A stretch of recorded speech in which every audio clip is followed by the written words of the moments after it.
Ba-ba-da-bow, bow, banger management, fantasy hockey podcast. Woo! Woo! Woo!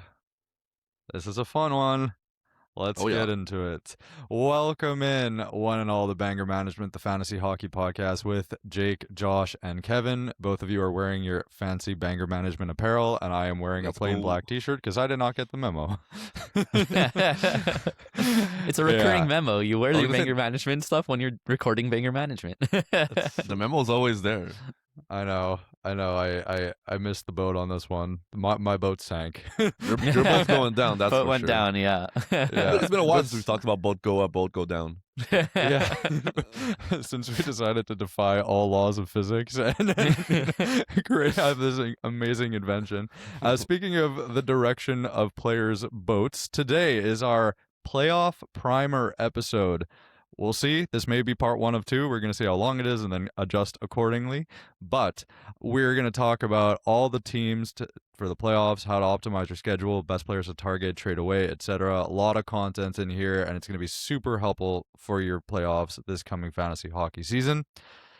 Before we dive in, follow us. I mean, this fantasy hockey season, just to be clear. The coming playoffs in this fantasy hockey season is what I meant to say. Before we dive in, follow us on Spotify, Apple Podcasts, wherever you get your podcasts. We are there. Give this video a like on YouTube. Subscribe to our channel as well. You can also rate 5 stars on Spotify and Apple Podcasts. A lot of you have been doing that lately. Our 5-star ship has...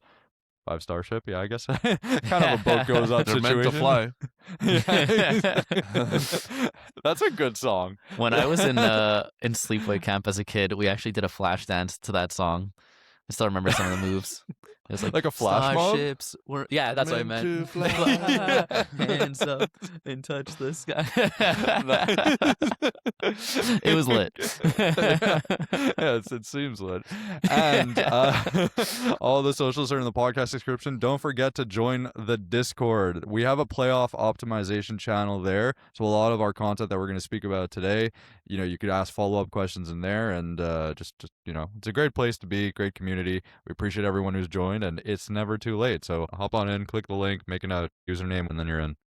Some would say it's the best time to join because, listen, as we cover this playoff primer episode, I mean, I've been seeing people in the Discord ask about, first of all, this episode and if we're going to cover this type of content. It's been a couple of weeks, and I keep being like, just hang on a little longer. We're going to make a big $8 side episode that you guys are going to be able to listen to that covers literally everything. So today is the day. It's your lucky day. You're listening, and you didn't know which episode you were listening to, but you found out. It's the playoff primer. And today is going to be the day. Yes, it is. Yeah. If we do this in part 2, I promise to give in the little oasis in the intro next time. So You better. I know it makes you happy, Kevin. All It right. does. I think it makes everybody happy. Yeah. Shall we dive into some playoff primer content over here? Do it. This is we've got a lot to cover, so let's just dive right in. So we'll start off with kind of like some general playoff strategy, a few tidbits. I think some of this is, probably intuitive, but I think it's still worth mentioning briefly before we dive fully in. So, And wait. Yeah. Little proface, sorry. I'm so annoyed with my profaces. But I just want to say, if this is an intimidating episode for you guys, don't worry. Everything is going to be timestamped in the description or wherever you're listening or watching this. So if you have a specific section you want to take a look at, everything will be there. And if you want to go back and listen to previous parts, because I always do that, I listen to the whole thing and then I'm like, okay, I want more information about this. I'll go back and listen to specific parts. It's all timestamped, so very organized, and gonna do a lot of stuff. I think this is going to be a bit of a behemoth of an episode. I was gonna say, yeah. So definitely worth re-listening to if there's parts that you want to hear again. That's how re-listening works. All right, so Thank you. So obviously we're talking, one of the things we want to focus on is maximizing your games played during the playoffs, so that it's each matchup you have a decent games advantage over your opponents. There's every week you log in, it's a new week, you look at your opponent and you see he has 10 more games to play than you, and you're like, oh well, I don't have a chance this week, so you want to be that guy. You could plan for that, weeks in advance, so you want to be that guy. When collecting players with good playoff schedules through either trades or free agency, you also want to take into account the off nights. Otherwise the extra games played won't matter since you'll have to bench players. So essentially, however many bench spots you have, that's how many off night guys you want on any given night. to make sure that you don't have to bench anyone. And then lastly, when making trades for players with better playoff schedules, it can be okay to give up slightly more value in the trade, because if a player averages an extra like 0.2 points per game, but he plays half the games of another player, the player with more games played will still get you more points on the week. So that's kind of like, it's a bit counterintuitive. You never want to be losing a trade. You don't want to overcorrect, right? We've seen some trades where people, I can get like a bit like OCD about it, and I'm like, I need only guys who have like perfect playoff schedules. And then you start making trades that are just like big L's. So you have the beautiful playoff schedule. You don't want to do that. But, if it's like a slight little downgrade, but you're getting that playoff schedule, especially when the person you're trading with doesn't realize that that's the intention of your trade, that definitely helps a lot. So that's the little blurb. Do you guys have anything to add to that? Yeah, I was just gonna say that, like, I think there's different tiers in terms of like somebody's fantasy hockey experience, in terms of like being a fantasy hockey player. The first tier is like, it's your first year or second year, and you're just getting into it, and you just want to build a strong team, and that's what you're focusing on. Then you, after a couple of years, you're like, okay, like how can I get even better? You start looking at playoff schedule ahead of, like, in advance. You're like, okay, these guys like play so many games in the finals and stuff. Like, I'm gonna try to prioritize them during the draft or early season. And then you're like, how can I get it even better? You're like, now I'm going to look at the guys that have better off-night schedules too, so I can prioritize even more, like getting them maximizing the games as possible. And I think that's where we're at. We want to bring everybody to that level. So I think we're going to do a good job at breaking everything down and telling you guys who you should focus on. And there was somebody in the Discord recently, shout out Ogie Oglethorpe, who, I mean, he's been super active in the Discord. His team honestly is like a juggernaut team. It's insane how good his team is. He keeps pulling off trades that are super good. And then he realized, like, I just acquired this player, like, I think it was Mark Scheifele, and he's like, I have to bench him like through every game in the playoffs because my team is just so stacked. And then it kind of clicked that, like, I need to target guys that are on off nights so I can, like, would you rather one game of Mark Scheifele or 6 games of JT Miller type of thing? You know what I mean? It's just, sometimes it's just a no-brainer. And even though you have to take a downgrade in player, the amount of games you're getting in contrast is just makes a huge difference. Yeah, and also to add on to that, it's, games played, off nights, and then also the strength of opponent, which we're going to get into, especially that's most important for goalies. So we're going to have a whole section on that. But I think enough talking about what we're going to talk about, and let's just talk about it. I want to say one last thing. Oh, yeah. Those plate crashing moments where it's like you have a like a realization. It's like, oh yeah, well that makes sense. That's an easy way to think about it. That's what I feel about number 2. It's really obvious, but when you said however many bench spots your league has, that's how many off night guys you want to make sure you have on your team for each busy night. That's like a really easy formula to just actually remember how to go about it, and especially for targeting players, it's like one of those, that's what that means, or that's what that is. You know what I mean? I just had that moment with it. Makes a lot of sense. It's no, that's definitely how I think about it. Obviously, like, things could be like different depending on if you have too many of a certain position, like D, whatever, like center, goalie. But in general, that's the general formula. All right, shall we get into the playoff schedule optimizer, ranking teams in terms of? So the formula I used for this one is I gave a games played worth 1 point and then an off night worth 0.25. Then I multiplied all that together and then get a score for each individual week. Then you add all those together. This is for weeks 21 to 23. And then you get a score and then rank them from top to bottom. And then I kind of put them in some separate tiers. So let's go a bit tier by tier. We'll go into the groupings. So S tier, I'd say, like the GOATs. We've got Rangers, Boston, and Pittsburgh. I mean, we've been talking about this all season, so rip to Kevin's, Artemi Panarin, and in the future probably Trocheck. If I drafted, if you told me before the draft that all the guys that I traded for playoff schedule wouldn't even be on the same teams anymore, I would cry, and now I'm crying. It's now crazy. I drafted, two of my first 3 picks in our draft were Panarin and Trocheck, and then I went hard on Will Cooley. He was my reach on, because I was like, I really want this guy on my team for the playoffs. And I mean, that one, he's not getting traded at least, so. No, and he's still been great. I'm really happy. Yeah. But Panarin and Trocheck, not even being on the Rangers anymore. Is, I mean, Panarin took a big downgrade in playoff schedule there, going from 12 games to 10, but it's still not the end of the world. They have a decent schedule. But yeah, okay, so S tier, Rangers, Boston, Pittsburgh. All 3 of them have 12 games. Boston and Rangers both have a 4-4-4, whereas Pittsburgh has a 4-3-5. In general, I feel like I prefer the 4-4-4. because it's still elite at every week. But like, the 5 is great if you get to the finals, but if you lose in that middle week where they only have 3 games, then it's not that great. So, but it's all the same kind of tier. In terms of the off nights, by far the best team is the Rangers, because not only do they have the 12 games, but they have 7 off nights, including the most important week to have off nights, which is the second week 22, because there are only 2 teams that don't play on the Tuesday, and that's Rangers and Buffalo. And then there's only 2 teams that don't play on the Saturday, and that's Rangers and Chicago. So that Rangers is the team to own. I've been trying to target Rangers guys. Yeah, I've been trying to target Rangers guys all year, but no one wants to trade them. I mean, I traded away JT. He was my first round pick because of the schedule also, but then he was poo-poo. So and I got offered McDavid, so you're not going to say no to that. But I definitely took a downgrade at playoff schedule. But yeah, anyway, so Rangers is the top target. It is tough because of what we've been talking about, but we'll get into the players. Right now it's just about teams. Yeah, so I was gonna say, like, we're covering all the schedule now, like the days for the teams and everything. So if you have your fantasy app now, you're looking at your fantasy team, like it's good to keep in mind like who you have on your team that's from these teams that we're mentioning.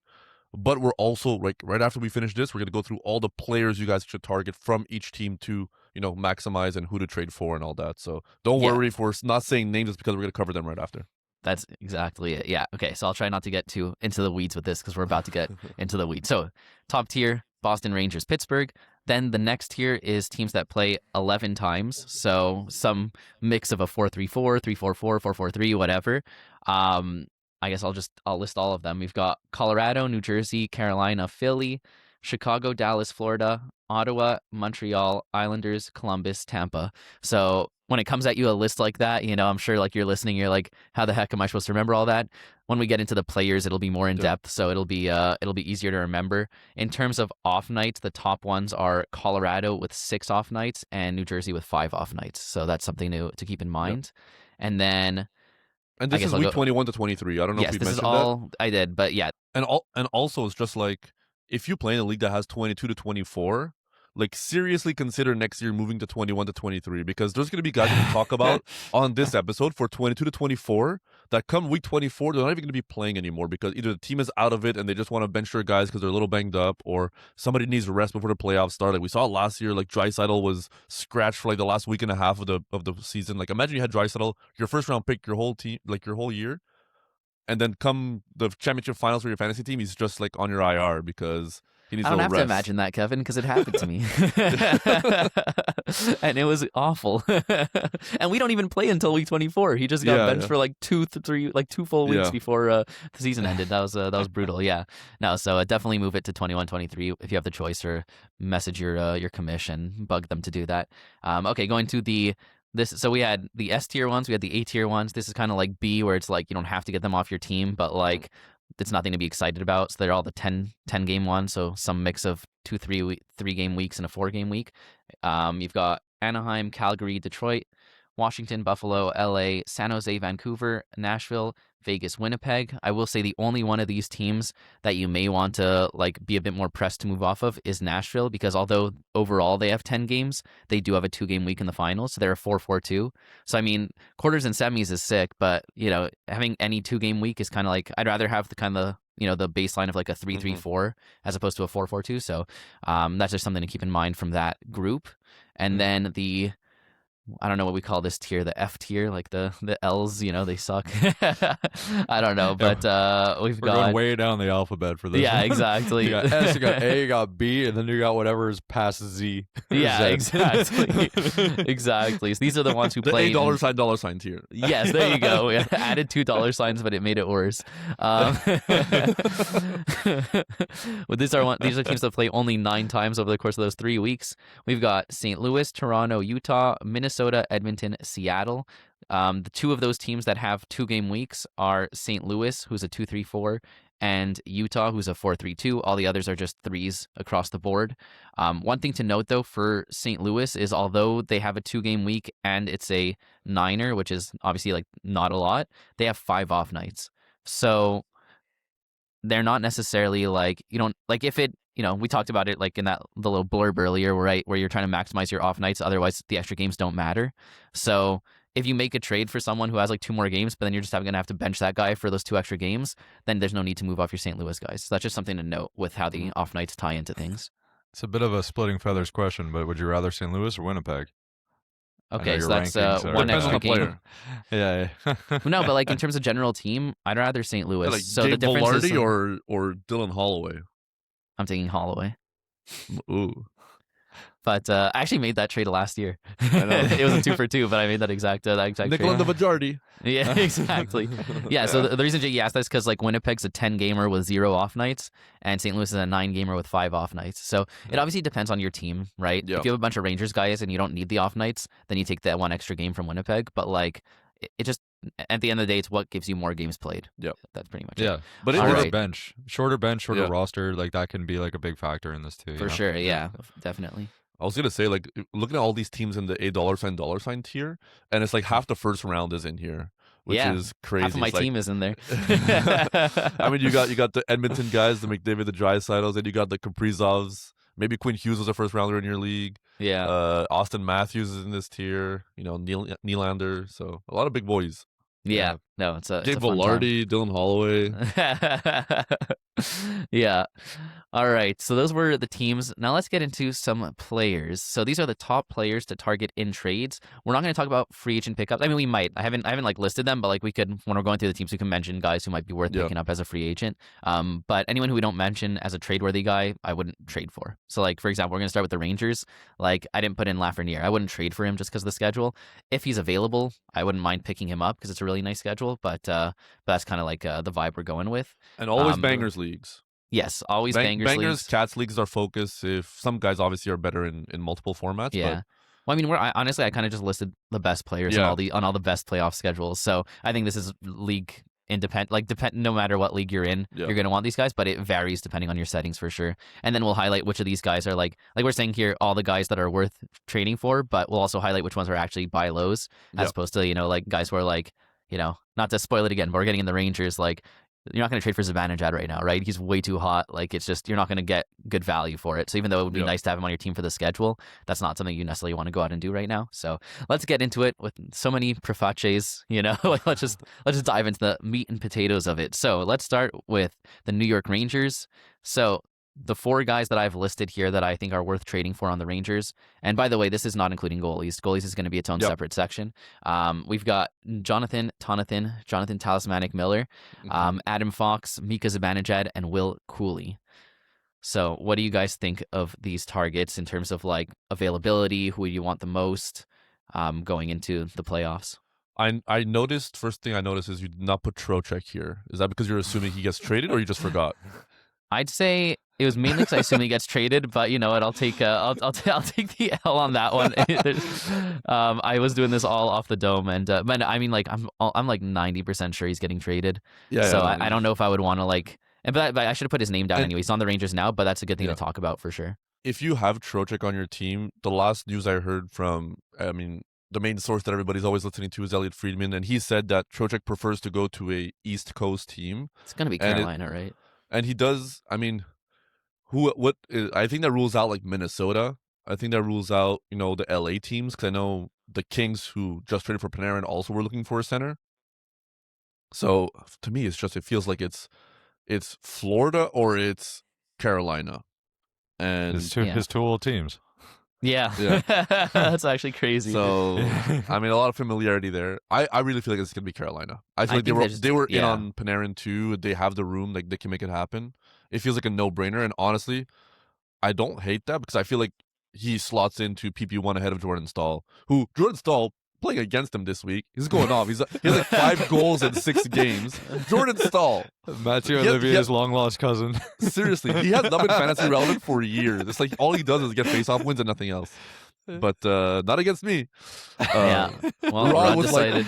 Rod looked at the schedule. He's like, Kevin's playing this guy this week. I'm going to put Jordan Power Staal on play power play 1. So yeah, the love that. NHL Yeah. coaches confer and they check your fantasy schedule and make sure absolutely. they know it's good. Yeah.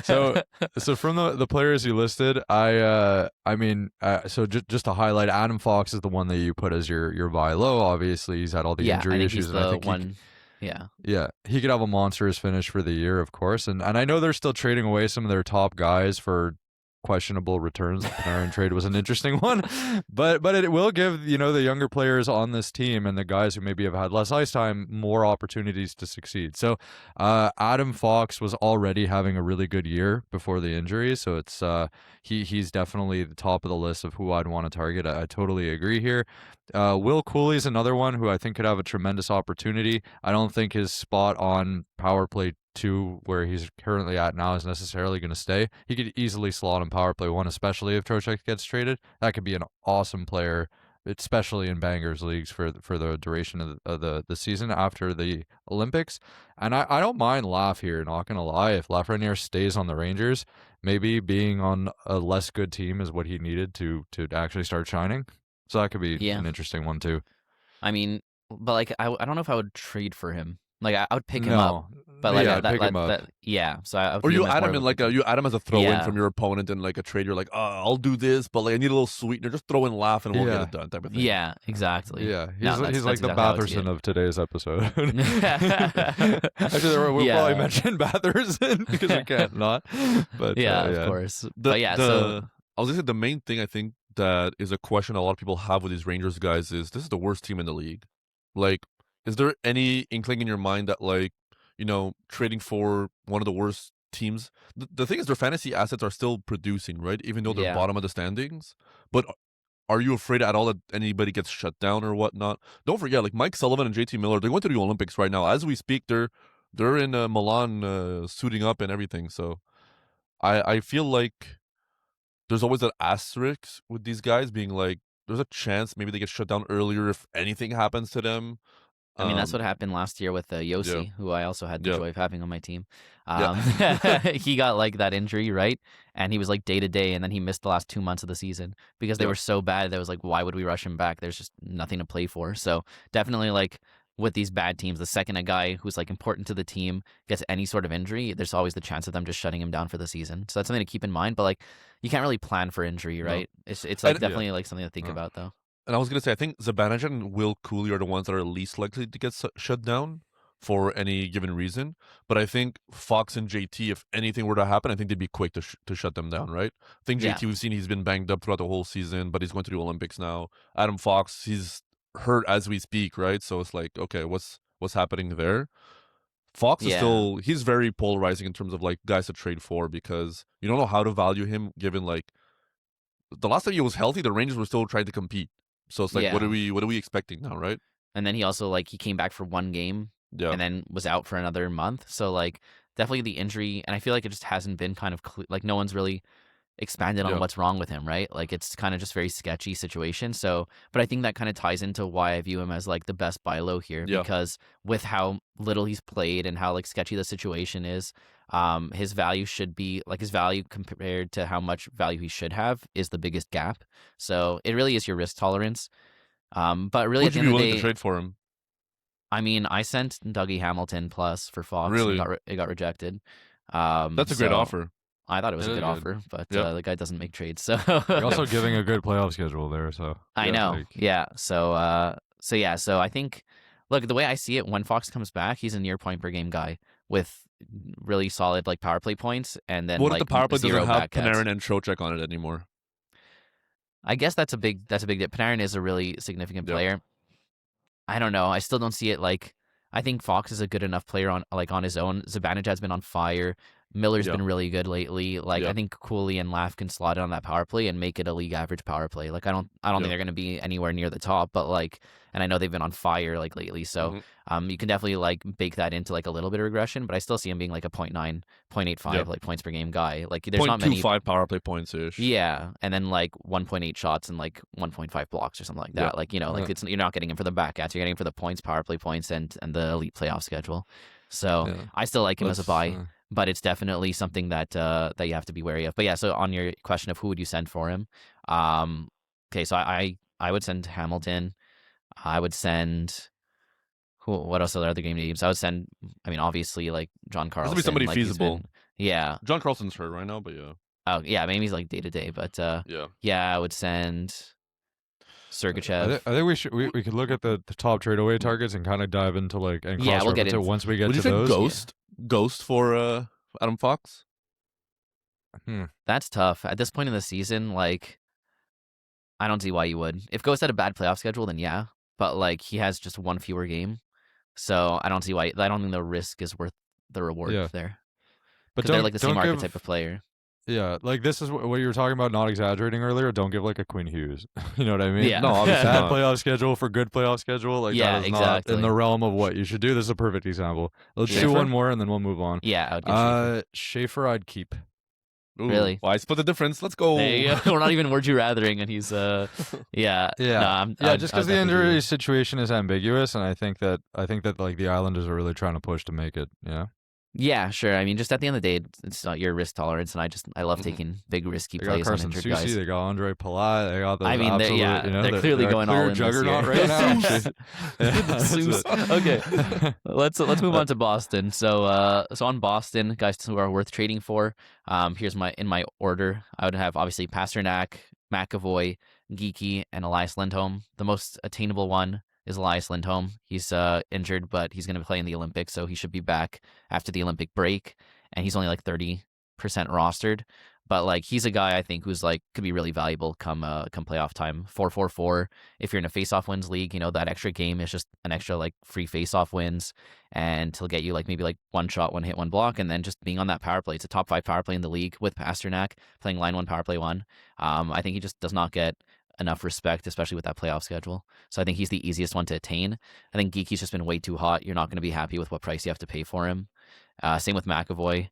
Pasta, it doesn't matter how hot he is, you always have to pay that premium price. So I actually like buying Pasta if you can for, you'll have to pay full price for him. It's not a buy low, but here's a case where like if you have Kaprizov, are you trading him for Pasta? Yes. I am. No like brainer. I'm taking that one extra game like for every week there. So, and that's something that could get done. Like I think Kaprizov's been insane. So I think that's the type of trade where if you're trading with someone who doesn't look at playoff schedule, they'll be like, oh damn, like I'm just getting a better player here or whatever, or who's playing better. Then I think that's an easy trade. Quinn to make. Hughes for Pasta. Yeah, for sure. Mm-hmm.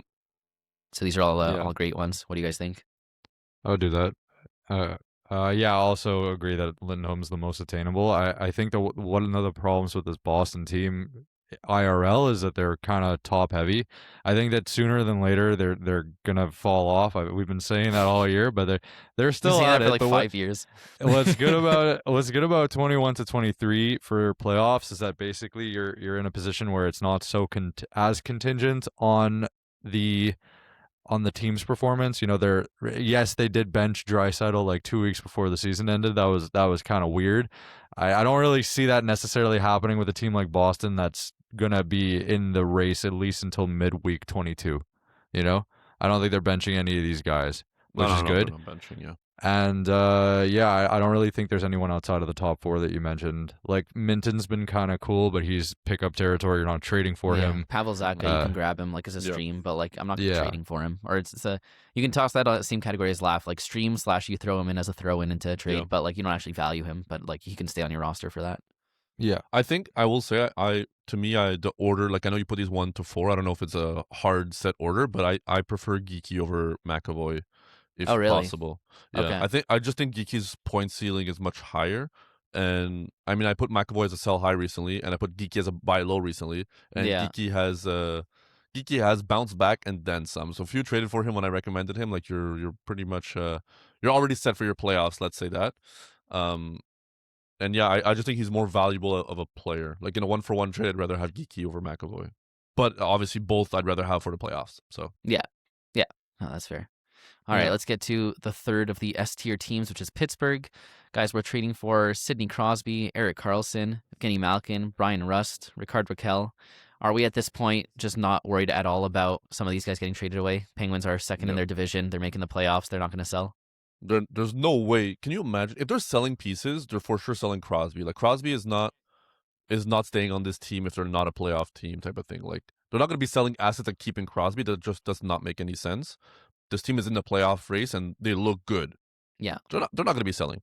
Yeah. No. So that was one of my worries with Karlsson and Rakell earlier in the season, and Rust earlier in the season, right? Like all those guys, I mean, even Malkin, like pretty much other than even Crosby, like if the season went as poorly as most people expected for them, I don't think anyone was safe from being traded. But at this point, I think you can kind of bank on their playoff schedule. I think we can all say that the Stuart Skinner trade saved their season. So thank God they got Jerry off their roster and they got an actual good goalie. Yeah, I mean, And Brett Kulak. And Brett Kulak, yeah, no, huge trade for them. Catch Kevin in the TikTok comments, still giving people shit for it. Yes. But yeah, who are the one here? I think is the like buy lowest is Brian Rust, but actually Raquel also I think could be a solid buy low, and I like both of those. Raquel went from averaging like 5 shots a game and like 2 hits to like getting straight zeros for the last 3 games while I'm in this matchup against, a must-win opponent. So love that for me. So if you're looking at the stats for the last week, he's definitely a buy low. Malkin is the interesting one because he's somebody that we've touted the whole season as like get him off your roster, he could go back to 0 type of thing. Maybe he's just here to stay. Like obviously we're always reevaluating our takes and how we feel about players. I do not think he's going back to 0 at this point, obviously. But do I think he's a point per game player rest of season? I don't think so. I just feel like maybe that's naive of me because he's been that the whole season at thus far, pretty much. But he's still banged up. Like if anybody out this list, like there's a lot of injury prone guys on this list. You could argue the whole list is injury prone. It actually is. Yeah. But if I had to single out one person that I think is the most injury prone, it'd probably be Malkin at this point. Yeah, I mean, if I had to rank them from most to least, it'd be Malkin, Rust, Raquel, Carlson, Crosby. Yeah, that'd be my. But they're all like they all could get injured. Prone. Yeah, so I think with Malkin, like he's the one that like I just think his value's too high with being over a point per game all season versus what I expect from him to do in the playoffs. That like, I want him on my team because of the playoff schedule, but I don't want to buy him at the price he's currently at. So that's a tough one. Rust and Raquel, I think, are my top 2 like buy lows. Carlson, I think, like he's just been really good. You could buy low all on season, Carlson. but like he's been slow a bit, so you can buy low there. And Crosby's kind of like the same vibe as Pasternak. Like you're always gonna have to pay full price for Crosby, regardless of how he's doing. But it's definitely worth it. What I like about this team is that they made it so that they have enough. Yeah, that they made it so that they have enough depth on this team that they can actually keep that top line together. Yeah. So I know Mammoth there now because Raquel, I mean, if you look at daily face-off, like there's that injury for Raquel, but usually it is Raquel, Crosby, Rust, and anyone with exposure to Crosby is due for some positive regression if they're not playing well. Yeah, for sure. That's kind of the way it goes. And I just want to also say a quick little tidbit.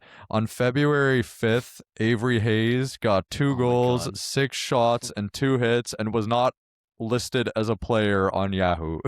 That's just classic Yahoo, to be honest. It's been happening the whole season. It's crazy. Like he's now NA, but when I looked it up, I was like, wow, what a goal! He scored like his first goal, like 10 minutes in. Like his family was in the stats, everyone was hype, and like I looked it up, I was like, whoa, who is this kid? First of all, is he related to Kevin? Because I think they were not you, but Kevin Hayes, the other Kevin, because I think they were playing on the same line.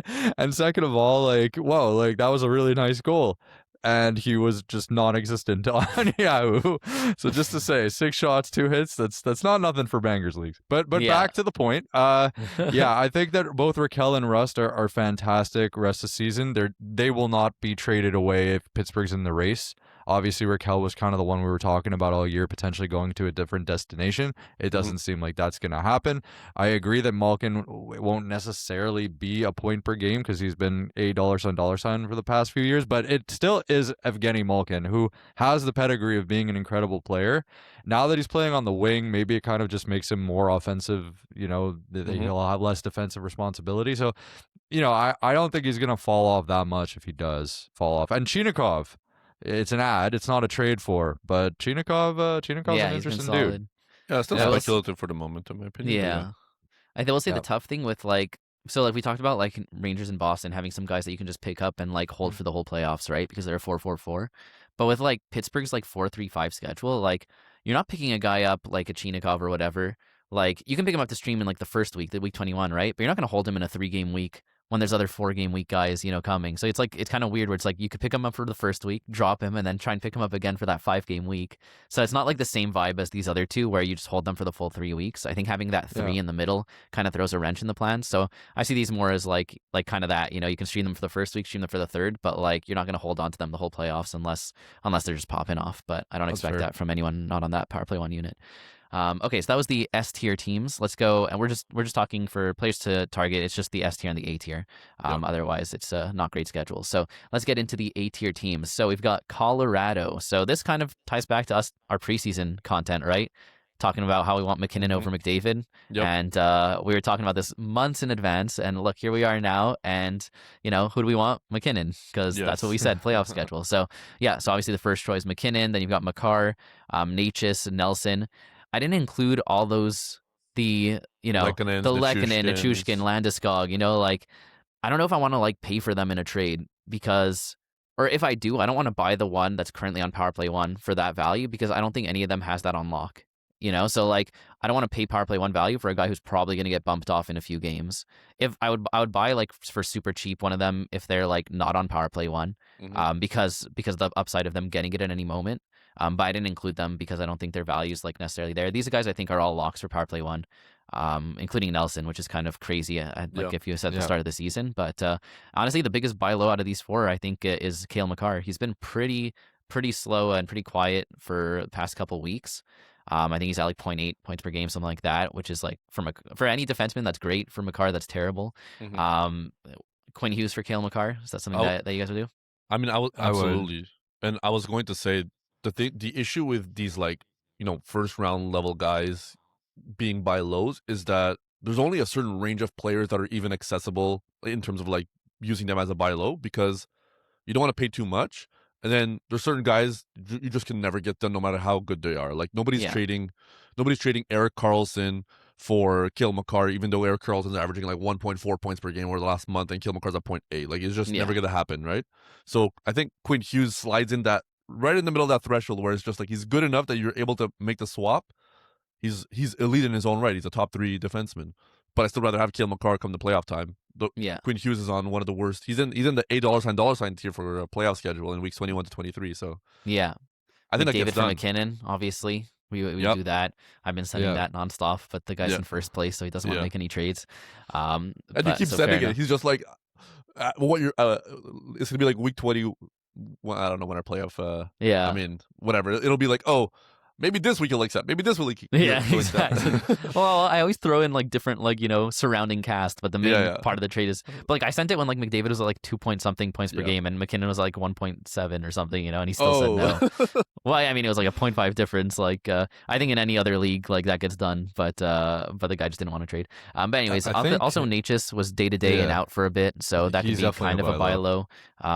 With how he's been. So any of these four guys, if you can get them even at full price, but definitely if you get the buy low ones for a bit cheaper, I'm super interested. Yeah, depends on your team, but if you have Bouchard, that's also a really good one to try to switch to trade for Makar. Yeah.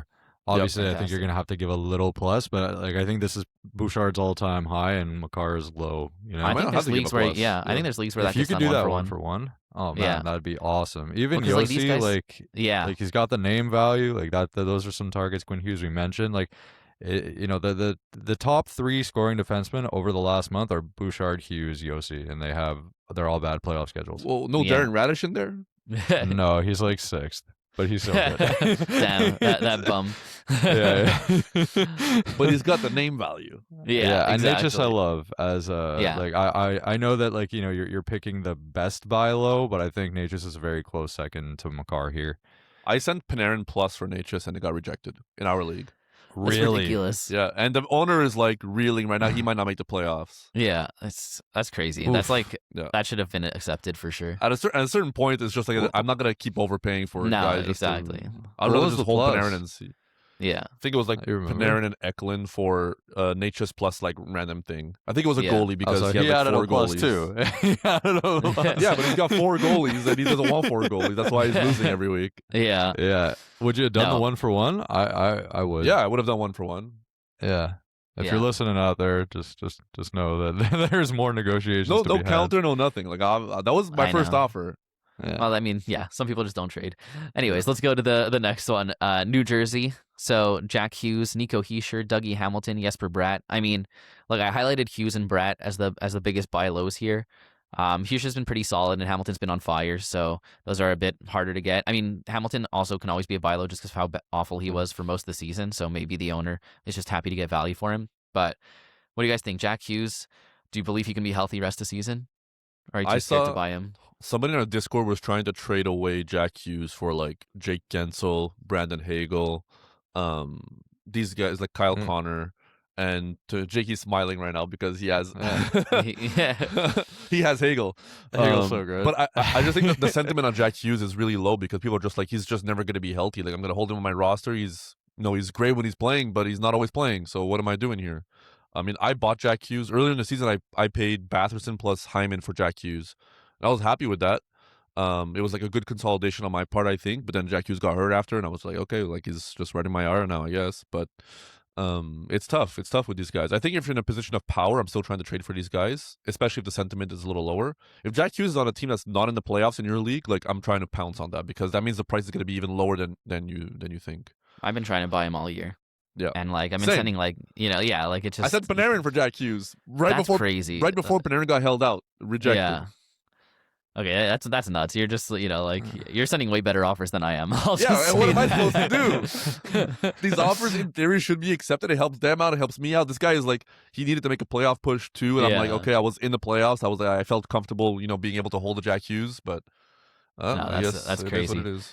Yeah. You know that So the yeah, he's Eastern- but Yeah. what? I You're was just gonna say because yes, you're like people are low on Hughes because he hasn't been able to stay healthy, but he still plays games and he's gonna play in the Olympics, and I actually think he can come back strong.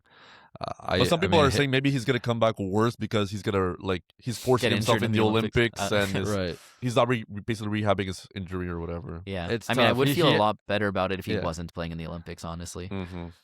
Yeah, I mean for took sure. the time to But- heal. Yeah. You know what's crazy? The Eastern Conference has one team with a losing record, and it's the Rangers. The Devils still have a positive record, and I'm only saying that because still on I the hunt. really, yeah, they're still on the hunt. Exactly, and if they win, it's going to be on the back of Jack Hughes having a monstrous back.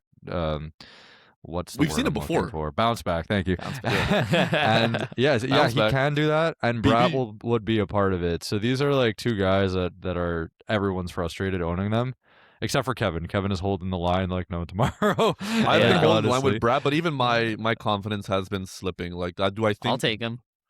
I mean, send me a good offer. I wish you had Morgan Oh. Geeky. That would get done in a snap of my fingers. But yeah, I Now, told are somebody you a goalie. for Jesper Bratt, nuh-uh. But Did you Kemper for Bratt? no, I No. would not do that. What? All You're right. crazy. Why Well, would I that's want actually- Kemper? He's literally worse than Askarov. Okay, that's insane. That's actually an That's- awful take. I'm just That's a saying really what bad he's been doing on the ice has been worse than Askarov. Yeah, but I mean, And I actually, own Askarov. I mean, first of all, no, Askarov's been awful, but like Kemper at least plays, and he just got Panarin on his team, and he's gonna rest up during the Olympics because they're not gonna play him over the other guys. So, I mean, look, I think that's an insane take to take Bratt over Kemper. No, when, I'm not. I would not give Bratt especially to with where Kemper. your team is at right now. If- Like that means Bratt's I'd have. I mean, to I don't pick care. I'm up not doing it.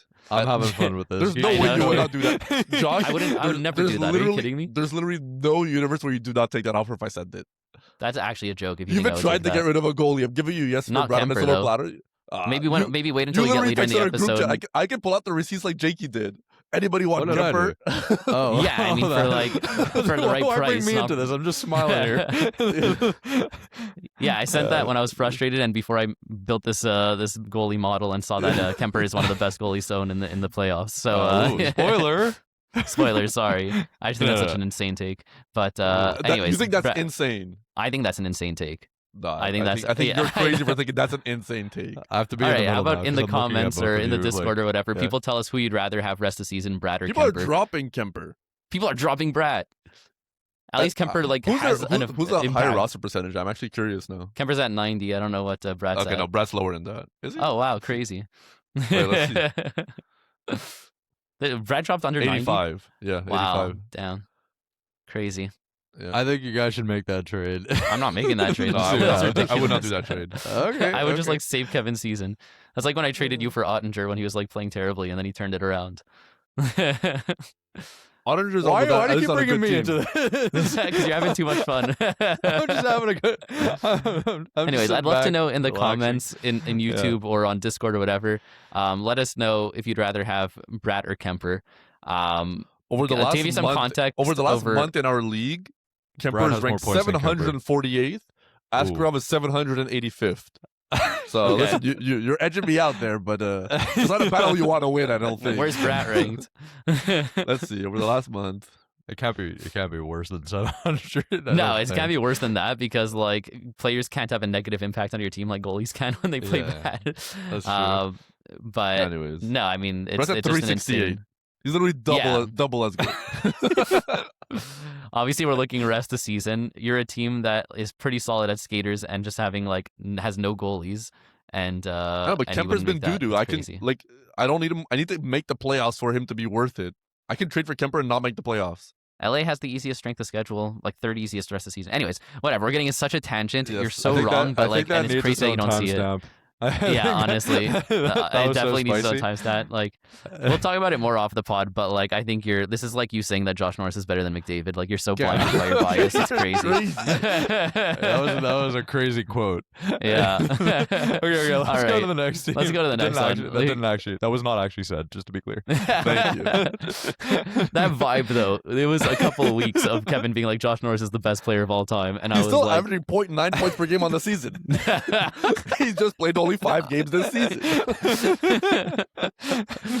Oh my god. Okay, let's go to Carolina. We've got Sebastian Aho, Seth Jarvis, Andrei Svechnikov, Shane Gostisbehere. I don't know if there's anyone else I'm Stahl. interested in. That's it. I don't think I've taken Jordan Stahl. I'm not taking Nick Ehlers.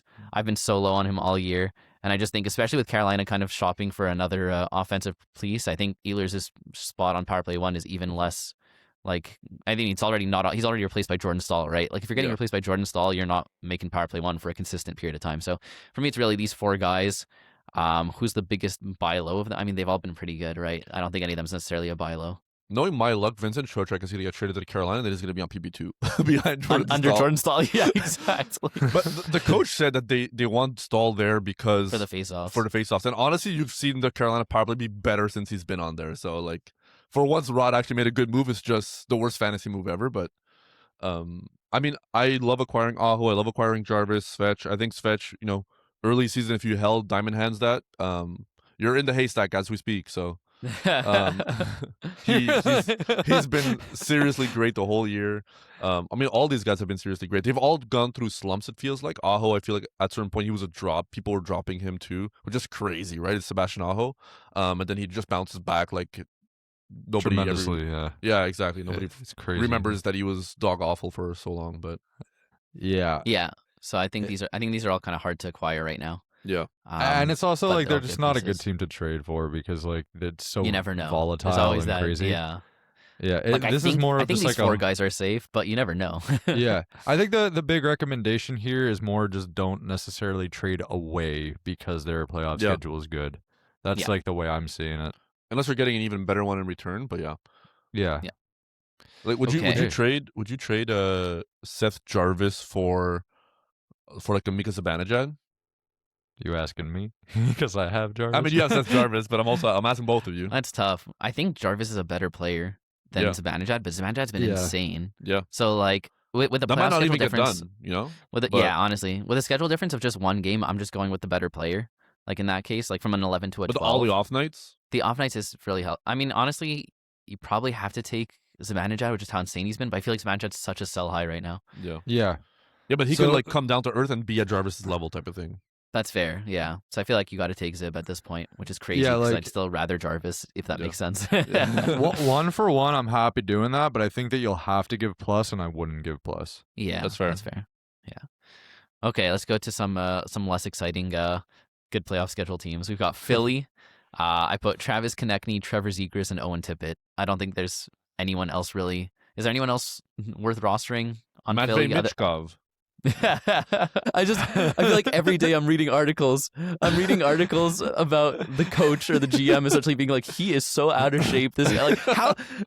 This is why. Okay, remember I sent you guys that text about the biggest all you can eat like buffet in the U.S. So I saw someone comment on one of these like posts about like the GM being like, oh yeah, I just don't think Michkov like can get there, like, you know, with how like out of shape he was to come in trading cap. And someone commented like, did this guy spend the entire offseason at Shady Maple? You know, like how does like someone, how out of shape is this guy that he's just getting nonstop comments? Like, I don't know, it's crazy, right? There's like a professional like top 5 pick, like The how GM bad... had to step in and be like, we're not trading Matvei Michkov. Yeah. Like, But he also is out of shape, and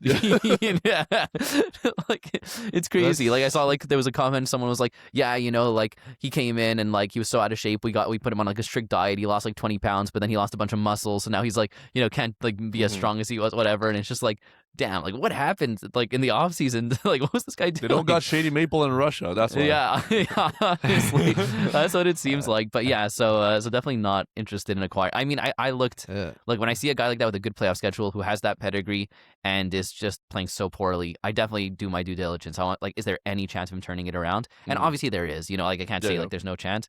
I'm just not like necessarily trying to buy him. I don't think it's like that high. The deployment, this is like Tortorella 2.0, like Tocchet, like Tortorella's gone and then, Tocchet is just the same, So there's just like, if he had the deployment but was playing terribly, I'd be way more interested. But with that like line 3, power play 2, like 12 minutes a night, it's just, it's too much of a risk to like try and trade for him, like anything of value really. What about the main guy that we talked about, right? Yeah, I think Konechny is a beast. I mean, I traded him away, and then he went. Last week I played against him, and he went on a tear. He got like he's 2 been points crazy per for a game. while. He's been like, I think he's too high right now to acquire at a fair price. I think Zegras is a great buy low. Yeah. He's been pretty slow lately, and he's pretty much the second most valuable guy on this team after Konechny. And then I tossed in Tippett. That's more for bangers leagues. His shots hits have actually been unreal, and he's the kind of guy who will go like 4 games without a point, and then he'll get a hat trick or something like that. So you just hope that hat trick comes during the playoffs, like when you need it most. But I still like acquiring him for a cheap price. I think you could buy both Tippett and Zegras. I think they're both attainable for sure. I mean, they're like Tippett's only 40% owned. You may be able to pick him up in certain You could send like leagues. a Charlie Coyle type of thing who's been really hot. Yeah. I love that. Maybe I would definitely get take Tippett over Coyle. Yeah. What about these? I think these Seattle guys too. Like we're obviously Seattle's in the $8 tier for schedule wise. They only got 333. You could send like a Jared McCann or a Matty Beniers and potentially acquire like a Tippett or a Zegras, and I would love to do that. I would do McCann for Zegras, and I would do Beniers for Tippett. That's kind You of wouldn't like, do McCann for Tippett? I don't know. You think I McCann's think too good? I feel like the points difference is pretty high. I Gotcha. think If you're in McCann a for bangers league, Zegras though. is scary. I get it. Like I get where you're coming from. I don't think that's a bad take by any means, but McCann's good. Like McCann could be really good, and I he's think that really might be reliable. I think that might be in the category of over taking an L for the playoff schedule. Yeah, I think I would leave McCann out of this, but Beniers I'm happy. I think that's a fair. Well, I mean, push. no, McCann for Zegras I would do.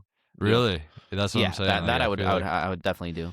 Because I mean, like McCann's just playing like on a really hot streak right now, But like, and I think he's a good player. But injuries / Seattle just not having Seattle being has an offensive no off powerhouse. nights. Yeah, or Seattle off has nights, no off nights. Philly has 4 off nights over the stretch of those 3 weeks. Yeah. I just feel like No, I'm Zegras definitely is taking more value.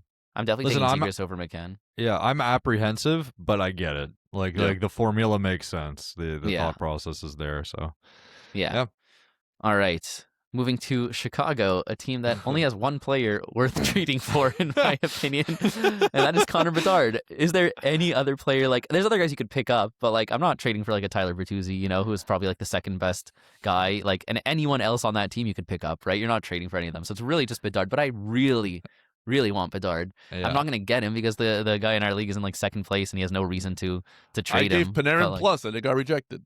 Oh my god. Okay, no wonder none of my trades get accepted. You send way more than me and those get rejected, so like I'm just honestly I had like 5 offers pending and I was very confident that all 5 of these offers would be like these could be like the guy could see it and accept it right away. All got rejected. That's crazy. The last one, I had one left this morning and it got rejected like 10 minutes ago. So that sucks. Yeah. I tried still to got trade. like 3 offers pending, but it's all the inactive people. So it's I not sent gonna happen. maybe I'm crazy, but I was getting desperate, guys. I was getting desperate. I sent now that it's out there. I sent Panarin, Jesper Bratt, and William Eklund for Matty Tkachuk and Morgan Geekie. The guys outside of a playoff spot too got rejected. That's crazy. Yeah, that's tough. That's crazy. Yeah, a Bedard trade that I sent. This is God, you guys are all sending over way a week better ago. offers than me. I'm sending garbage. I should just cancel my offers, honestly. I tried to trade, and I actually think that this is something that could get done in other leagues. I tried to trade Forsberg and Sergachev for Bedard and Schaefer. Wasn't bad, and that's like, not bad. That's not flipping bad. Playoff schedules. If you cut out Schaefer and you put somebody else, I think you can get that done. then I would still want to do that. Because what Yeah. about Nashville and Utah? You don't want them on your playoff teams. Would you do the 2-for-1?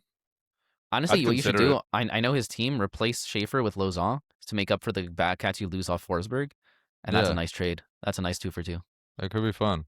Yeah, maybe Yeah. I'll think God, about you guys are that. sending such better offers than me. It's because I don't have any, like, all I know, have is you like, have no trade I've- pieces, Josh. I have all the most elite guys, but no one you wants can to send like Darcy pay. Kuemper.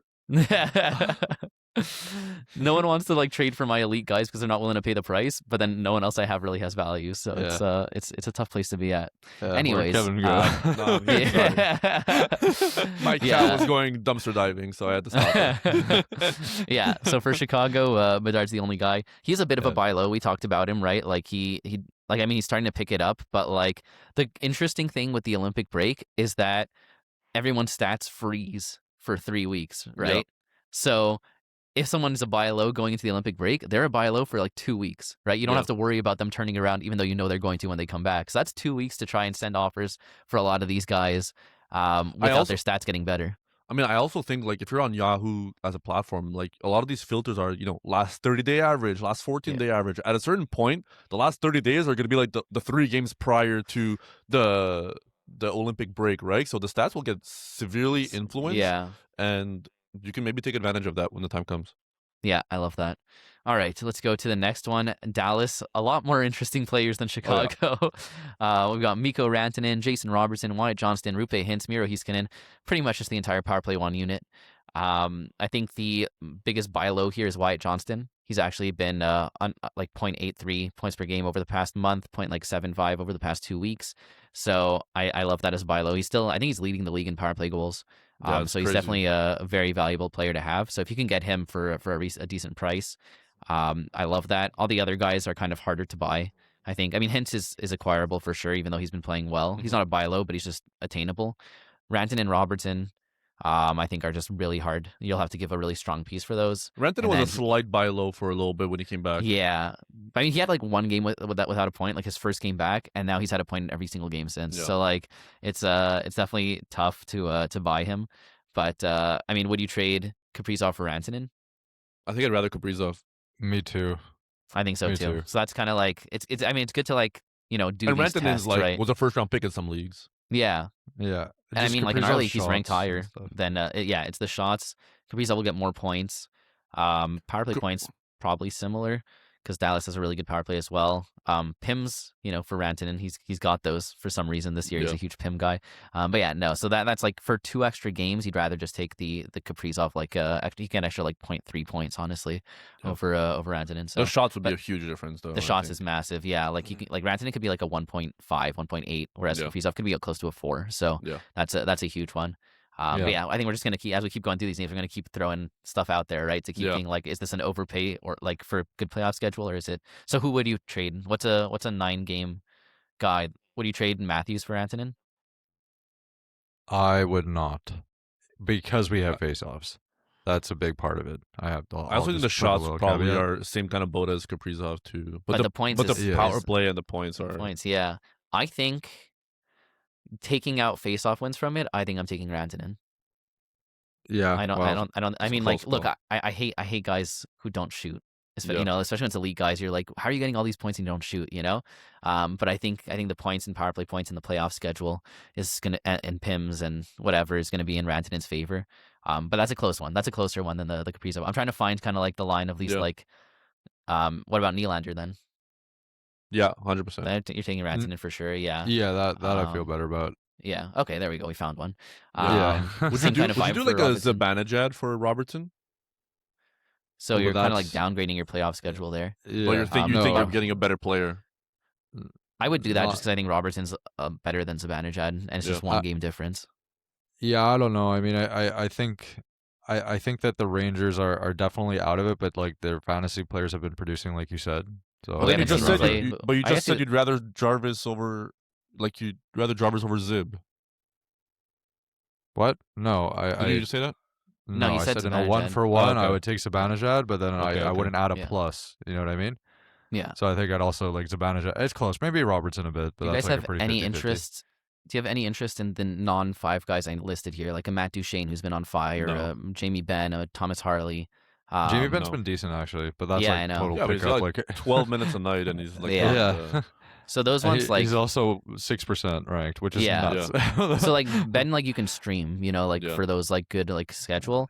Yeah. But a guy like Duchesne or Harley who's like playing really well right now, but not on power play one, like I would not pay the price that they would ask for just to get that, like a good schedule. My Duchesne focus is here is still- Wyatt. yeah, I love Wyatt Yeah. Johnson. Yeah, I think like he's Or the best Heiskanen. buy low. from you. Yeah, but yeah, he's not really a buy low anymore. He's been killing it. Yeah. yeah. Wyatt's been like really not good, and I think he could have like a monstrous bounce back. He's been good on the season, but it's just been the last month he's been super cold. So I think that it's one of those things that you can easily convince the person with Wyatt like to move away from him. They got too many mouths to feed. They're a good team, Yeah. but like Rantanen's performing. Why isn't Wyatt performing like alongside him? Like this and that. So I think there's a lot of like reasons why the Wyatt owner may be frustrated, and you can trade for him, and you'd be really happy. Do you guys have any worry that Dallas acquires someone who bumps one of these guys off power play one? And if No. so, who do you think would get bumped? Or you're just not worried at all? If they had to bump anybody, I think they're bumping Rupe. Who takes the but faceoffs then? Johnson? I think Johnson could take Yeah. the faceoffs, Okay. or whoever Rantanen they also. trade for. Rantanen too, perfectly Yeah. capable. Of There's a taking world faceoffs. where they trade for like a Kadri or something like, and I think Kadri would slot in over Rupe. Really? It'd be close. Yeah. I feel like if they're trading for him, Yeah. Something to keep That's an eye out interesting. on. But but This team is so I think- stacked on offense. Like I don't even know Yeah. what they like who they're. Yeah, it's crazy. So, yeah. All right, let's go to the next one. Here's another one with a embarrassment of riches. We've got the Florida Panthers, Matthew Tkachuk, Sam Reinhart, Sam Bennett, Seth Jones, Anton Lundell. That's kind of what I expect the power play one unit to look like when everyone's healthy. If Seth Jones ever comes back, I mean, there's been no news about him. I have him on my team. I'm banking on. I'm hoping he comes back, after the break. But last thing I heard was Paul Maurice said, like jokingly, like he'll be back earliest like Feb 26th or something, which is like the day the Olympic break ends. So Okay. like that's not really an answer. At least we know that like he's still alive. Yeah, I think Seth Jones is definitely the most attainable right now with like how long he's been out and the like kind of like question mark around his injury. And I think that's a great buy. I think that he can be like really good like for your playoffs, assuming he comes back, but hoping he's back by then. Tkachuk has been pretty solid since coming back, so I don't know if he's necessarily a buy low. Reinhardt's been solid. Ben has been great. Lundell came back for one game from injury. Had the most. Did you see his stat line? It was absolutely No. like disgusting. I think he in our league. I think he touched every single of the 10 categories. he got a shorty as well. Oh yeah, it was the game Yeah. that the Reinhardt got me a shorty. Yeah, I think it was like a goal, 2 assists, 3 points, like 2 PIMs, like like shorty, a power play point, like 2 shots, 12 face-off wins. I hit in a block, something like ridiculous like that. It was crazy. So yeah, I don't think you're buying low on Lundell, but I really like him. But again, same questions with Dallas. Are you guys scared that they acquire someone and that it bumps someone power play one? I mean, also I forgot to include here Brad Marchand. Like where does he slot into the power play? Like, who gets bumped off? What do you guys picture think- power play one looking like when it's I think- when the team's fully healthy? Marchand over Lundell, I think that's power play one. Okay. Yeah. I think that's kind of what it's been That's- before when he was healthy. Is Marchand ever going to be healthy enough? Like he's supposed to play in the Olympics, so we're going to see very soon if he's actually good to go or not. But Marchand's been one of those guys like in the same boat as Malkin. It feels like we're just like kind of trade him right now because he's super good, and then he's been just kind of hovering around a point per game the whole season. So I'm way more confident that Marchand keeps it up than Malkin keeps it up. If that was a question, Yeah. I'm putting more stock into Brad Marchand as of late, just because I think he's hurt and I'd like to acquire him honestly. And I do think this Florida power play. I think Florida finishes the year strong. They're not in a playoff spot as we speak. Like they need to get their Do you think they make belief the together. playoffs? I still think they make the playoffs, but I think it's really tough. Like I saw a stat, they had to finish the season like 26-1 to make the playoffs, which feels impossible for any team, right? So Not 26-1, 26-1, right? yeah, 20. Like, okay. Okay. 6-1. Okay. Yeah. Um, It's a so- whole other level of difficult. Yeah. That's a little more feasible, but still not very feasible. Yeah, it's just so so crazy. they might be one of those teams that misses the playoffs by like 2 points or something. So Yeah, I could see that, Yeah. which is crazy for the back-to-back champs, but that's Yeah. what happens when you lose your best player for the season. This doesn't actually mean anything, but Paul Maurice said Lundell is going to be the next captain of the Panthers, so that was a pretty cool endorsement. So he did. what I think, yeah, it was it's pretty hype. He's had a Barkov's great like, season. what'd you say FD Yeah. for? Yeah, literally. Yeah, It's not like No, he's old. No. I think Lundell would get bumped off if Marchand comes back. Totally agree. But if Jones is not healthy, I also think that they may just do a 5 forward and bump off Uvis Balinskis. Not Uvis. Uvis has been so good. Yeah. Yeah, I don't know. I mean, Do you I think guys it's have any possible. interest in like grabbing Uvis in the hope that Jones doesn't come back? No, I think he's just a stream. Yeah. I Yeah. agree. So- And I will say, out of all these guys, I still like acquiring Matthew Tkachuk because he's come back and he's fine, but like he's only been like 0.8 points per game.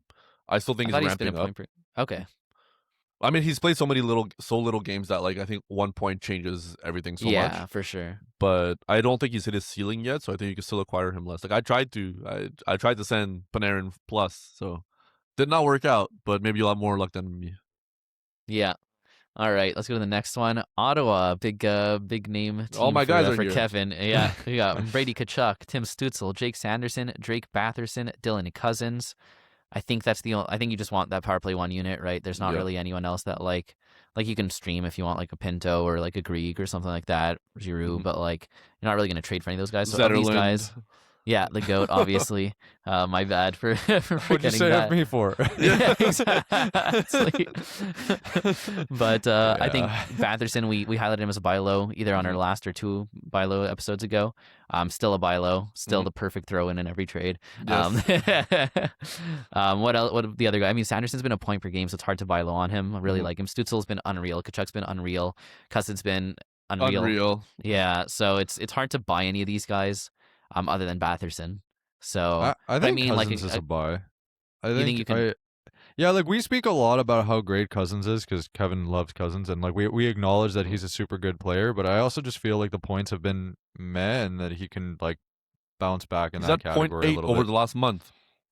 okay, but Meh. that's buyable though. That's Yeah, I mean, it that's could really be good. one. But I like know, that's but he's buyable. at 0.4 power play points and 2.5 shots. And I'm not saying 2.5 you should hits. sell him. I'm just saying he's buyable. Had, I'm like, just a saying, attainable- The thing is, like, It's he's giving you exactly what you've been wanting from him, right? Like, he's not giving you any less, not giving you any more. It's just exactly. think I mean, he- the points, I you think don't you're getting think more he points could- than you expected, to be honest. Yeah. More? Really? I think. I feel like I was expecting like 0.7 and like 0.35 power play points. I'm getting 0.8 Yeah. and 0.4 power play points. you don't think you Yeah. could like expect like a bit better with the points. I don't know. I think it's possible, but hey, it's If he does, I think that's just icing on the cake, to be honest. that's it though. Like so, Josh, you do think that's viable? I think it's I think he's viable. Everybody's attainable. I think- viable, but Yeah. I mean, I think like you'll have to pay for him, but like it's not like Sanderson, Stützle, and Kachuk. I just don't think are attainable unless That's you're what giving I like a mean. ridiculous price. I think Cousins is not in the same tier as them, even though like for where you draft him, all that like he's amazing. Like we're not like saying he's not Yeah. he's not great, but like I think you can attain him. But really, the top one is Batherson because he's the only one who Yeah. hasn't been kind of insane lately. So I think that he's. who would the you top rather target. rest of season, Dylan in the Bangers League, Dylan Cousins or Brock Nelson? I would rather Cousins. Me too. Me too. Me too. Me too. And What about Ruben Also- Hintz? I'm Cousins taking or Hintz? Cousins. I'm taking Cousins. Yeah. You know, Ottawa would have won. Like I saw think that. it's like it's like basically the crux of it is like there's like this. If they got above an 890 save percentage, I think they've won almost Yeah. every single game. So once they Yeah. always figure it out, they're gonna Yeah. be nuts because they've Yeah. been scoring a lot. So For sure. It's Yeah. a bit late though to try and turn it around, Yeah. but there's still time. yeah, there's still- Let's get into this team. The Blue Rouge, the Habs, your boys, everyone's favorite, the Montreal Canadiens. We've got Nick Suzuki, Cole Caulfield, Lane Hudson, Uri Slavkovsky, Ivan Demidov. Maybe you can toss in Noah Dobson. Also, he's been pretty solid. Although I don't know if I want to necessarily buy for his price, but I like him. Is there anyone else? Oliver Kapanen for Jakey's sake. Patrick But you're not- Laine. Yeah, exactly. No, it's pretty much these 5 guys. But I think that a lot of these guys are just way too hot right now to acquire for a decent price. I mean, the most attainable is Demidov, but like even he's been great. Mhm.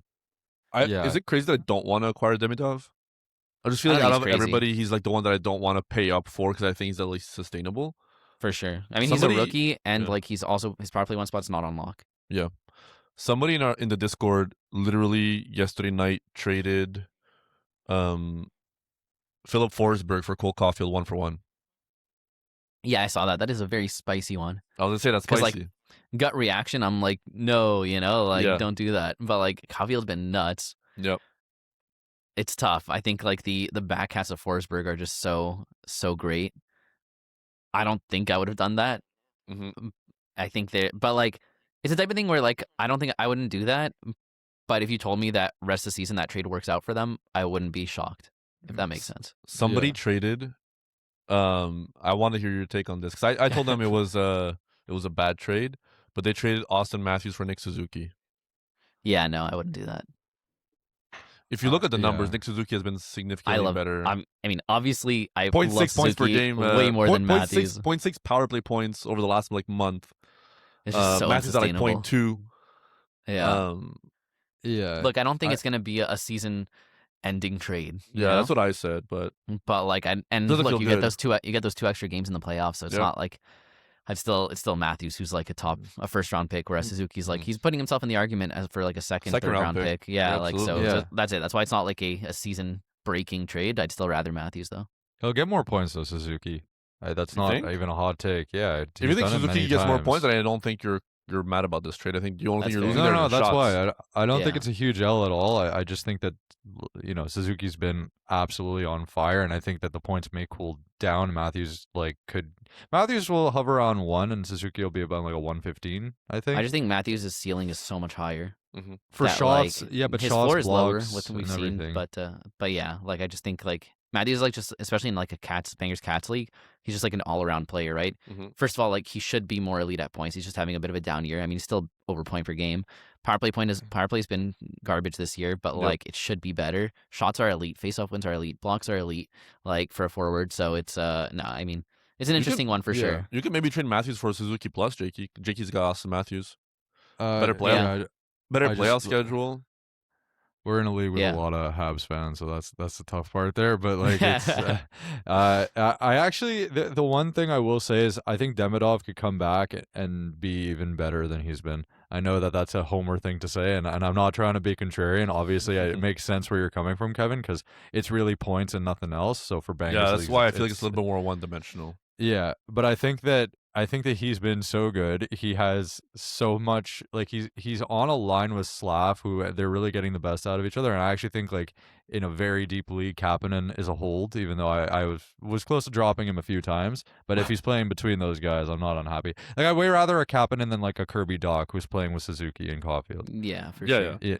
But now we're so just it's getting one into of those. like the weeds. Yeah, of, I'm just saying like pickups for the streams. But it's more just like to the point of Demidov. I think he can be really, really good for the. There's always points. that kind of like magic of like end of season for young guys, right? Especially with an Olympic break to kind of like get their energy back. That you never know what can happen, especially because also with these rookies, like they don't have a mean to regress to, right? You don't know what they're capable of, and with the rest, they can hit a new gear. So it's definitely possible. That's definitely more of a like lottery ticket than these other ones. The other ones are just on fire, and they just should stay on fire. Demidov is the most attainable for sure of the 5, and he can either be just like pretty garbage rest of the season for you because he's only points and not any other category coverage, or he could just turn it up. But that's definitely the riskiest one, I think. Do you think in our league, if I send Brad for Demidov, it'd get accepted? No. Yeah, for sure.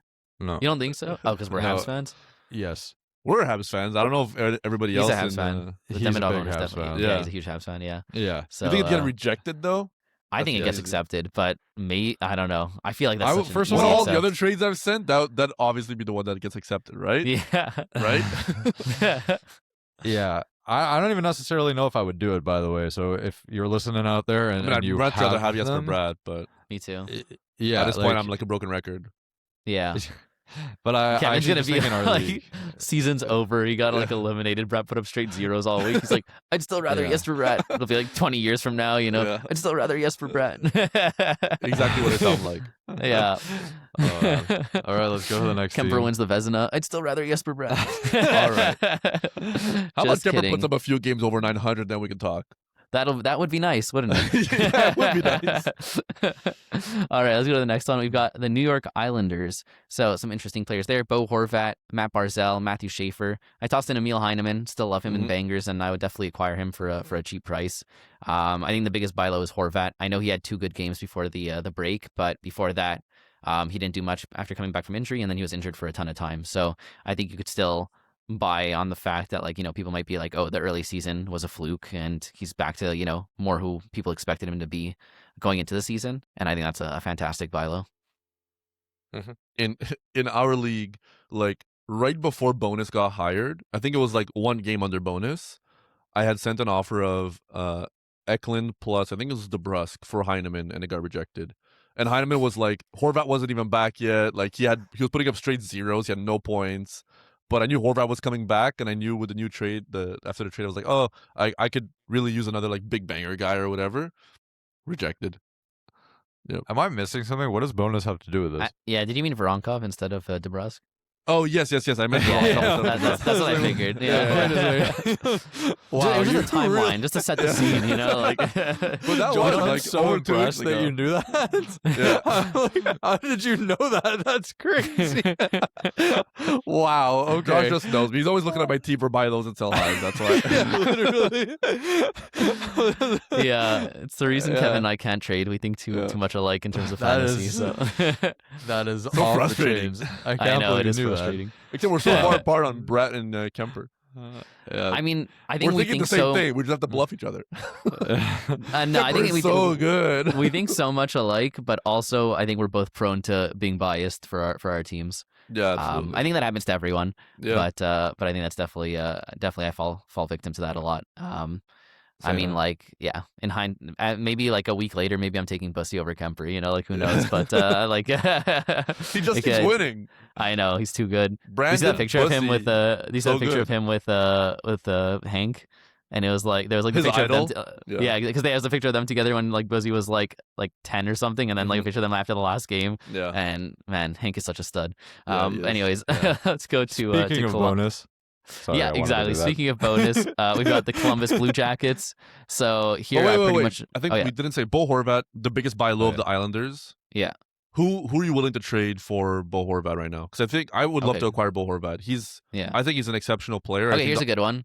Would you do Brock Nelson for Bo Horvat? I would. I would. Yeah. I So guess. that's a good. That gets done. Yeah, I think that gets I think- done I think in that gets almost done every too. league. Yeah. So, he was a sell I think high of that's- mine, Brock Nelson. Rupe? not long Rupe for ago. Brock Nelson? You mean for Horvat? For Horvat, yes. I'm taking Horvat. Like maybe I'm just like too high on him because I had such Yeah. a good time owning him at the start of the year. But I think he's just fantastic. I think he's talismanic for this Islanders team. I think he's a guy that averages over 3 shots a game, can get you close to a point per game. I think the And in a Islanders are going to face-off try wins league really also. hard to make the playoffs, even though we kind of said earlier that we think they kind of fall out. They're just like the easiest name to pinpoint that like if somebody overtakes them, it's going to be the Islanders type of thing, right? Yeah. So, Yeah. Yeah. But no, Ryan those are definitely O'Reilly. some good names. Yeah. yeah, for slam sure. dunk. Yeah. Easy. Speaking Yeah, of alright, let's- bonus. Speaking of bonus, the Columbus Blue Jackets. So we've got Zach Werenski, Kirill Marchenko, and Adam Fantilli.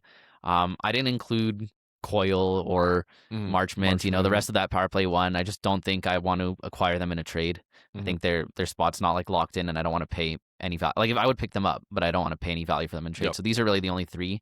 Werenski, I think, is almost untouchable. Like you'd have to give up like, I mean, would you give up Bouchard for Werenski? I think I would.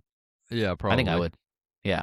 With like Yeah. that extra 2 games, I think The that's playoff that's a boost. solid one. Yeah. Would you do Quinn Quinn Hughes Hughes? for Werenski? That's a good Yeah. question. I don't think I. What'd you It's say? tough. Quinn Quinn Hughes for Hughes. Werenski. I would. Yeah, that's Makar, like, it feels- Werenski, Hughes, and Bouchard, I feel like are all so good and so close to each other that I just give me the guy Just with a take better the playoff playoff schedule. You know, I agree. Even though Hughes has been absurd, but Yeah, so is he's been Werenski. nuts. So that's fair. So like, I think that's like a plus territory. For some reason, like you know, he's not getting the same respect as Makar would get Werenski. So Yeah. I think you could get Werenski plus, and then I would yeah, do it. I would love Werenski that. plus yeah. Batherson for Quinn Hughes. Not even Well, that. that's What too about, much. like, Werenski plus Alright. Heineman Werenski plus Heineman. That's good. That's for a good Quinn one Hughes too. plus like a drop from your team. Yeah. I think that's a great Like one. a Werenski, no, like a Quinn Hughes and Zetterlund for Werenski and Heineman. Moving Slap on. dunk. Yeah. I think Tricky, how is Zetterlund still on your team? he's gonna be You just have good. to hold You'll it see. until the end of season now. You know that, right? He's done more for Jakey Jakey than Holloway's done for me. So the stellar playoff That's- schedule. Honestly, I think Jakey would rather have the streaming spot. Possibly. You know who Oh, man. I love here? Adam Fantilli. yeah, I think He- I think we're dealing with 2 good playoff schedules here. But Kevin, would you trade Cousins? I would rather for Dylan Fantilli Cousins. plus. I would You rather wouldn't Dylan do Cousins. You would not do it like for Fantilli plus. I feel like one Fantilli for one. plus, I'd consider it's for sure. almost But it have right. to be like it can't be a guy that I'm gonna drop or like that. I could drop Fantilli in and the future. Heineman. That's honestly close. Fantilli, Heineman I'm for dropping Voronkov, for so- Cousins and Voronkov. Yeah, Honestly, Yeah. that's a close one. I like that. I think I would do that. Yeah, I feel like would between do that. Fantilli and Cousins, it's not even so far off. But then I lose my Brady Batherson Cousins stack. Do you know how many times I look at my app and they got straight zeros, and then I look at my app like There's one power 20 play goal minutes and later. they all are on it. Exactly. It's like, oh, they have 2 power play goals, and Cousins got 2 goals. Brady's got like a power play assist, and Batherson's got 2 power play assists. And it's yeah. just, No, that's it wins that's me fun. power play points like on a consistent basis. It's Yeah. crazy. But yeah, no, I agree with Jiggy. Like Fantilli is still a buy low. Yeah. We highlighted him in one or two episodes ago, and the points are gonna come. They haven't fully come yet. The backhats are there. Marchenko was out The- too for a few games. Yeah. I mean, Fantilli's like over a double with the face-off wins, line 1, power play 1, and the points are gonna come after this Olympic break. I'd be trying really hard to buy him. Honestly, like I'm probably gonna go send out some more offers because I mean the guy's not gonna trade with me, but I'll keep trying. So we'll see because I think that's a really good one to target. And let's go to the last one. We've got the Tampa Bay Lightning. One of the best teams. Oh yeah, sorry, I was gonna say Morgan Geekie or Kirill Marchenko. Marchenko. Really? Okay. It's Yeah, tough. I like Morgan the Geekie's been a shots. stud. I know. I love Geeky. It's tough because I feel like people keep like doing these like would you rather's of Geeky and someone else, and I keep choosing the know. other person, and it's making me seem like a Geeky hater. But I'm his like number one geeks. fan. You know, Yeah. like I drafted him this year super late. He was amazing for me. You know, I traded him away unfortunately, but like for good value. And yeah, no, I'm a huge Geeky fan. I just think that like it's easier. It's better to take the more like certain thing in a Marchenko, especially with the shots What difference. about Slav or Marchenko? Marchenko. Yeah. Okay. Yeah. Fair All enough. right. Let's go to Tampa. So we've got Nikita Kucherov, the best player in the world. Yes. Jake Gensel, Brandon Hagel, the second best player in the world. Yes. Darren Radish, the actual best player in the world. Yes. And Braden Point, who's also there. The best IR player in the world. Yeah, exactly. When you guys So- ask me, like, would you trade away Hagel for this person? A big reason why I'm always so apprehensive It's is the because I stack. have both Cooch and Hagel, and it has turned into the greatest stack I've ever owned. It's ridiculous. Yeah. So that's it. But like independently, I just want to know, like, when you guys talking about it, like, I try to see it in that way of like, oh, okay, like I don't have Cooch in this scenario, but man, having both of them is just nuts. Crazy. It's Yeah, no, it's nuts. absolutely nuts. Yeah. So I think Kuch is unattainable. I don't think No. there's possibly any package that could be sent to get. I mean, look, you can overpay like crazy. You can send like a McDavid plus, and then it probably gets done. Would you But, do like- McDavid 1-for-1? I'm not doing that, by the way. But would you do it? Yeah, probably. The Honestly, playoff like, it's- schedule. yeah, I the think you playoffs. Like if should. McDavid had the better playoff schedule, I wouldn't. But like, Yeah. I would do it for the playoff schedule. So What if yeah, they have the same playoff schedule? I'm taking McDavid then. And I know it's crazy with how they've been playing, but I just, fair. but like The- for the playoff schedule, it makes it a no-brainer. The only player I'd rather over Cooch at this point is McKinnon.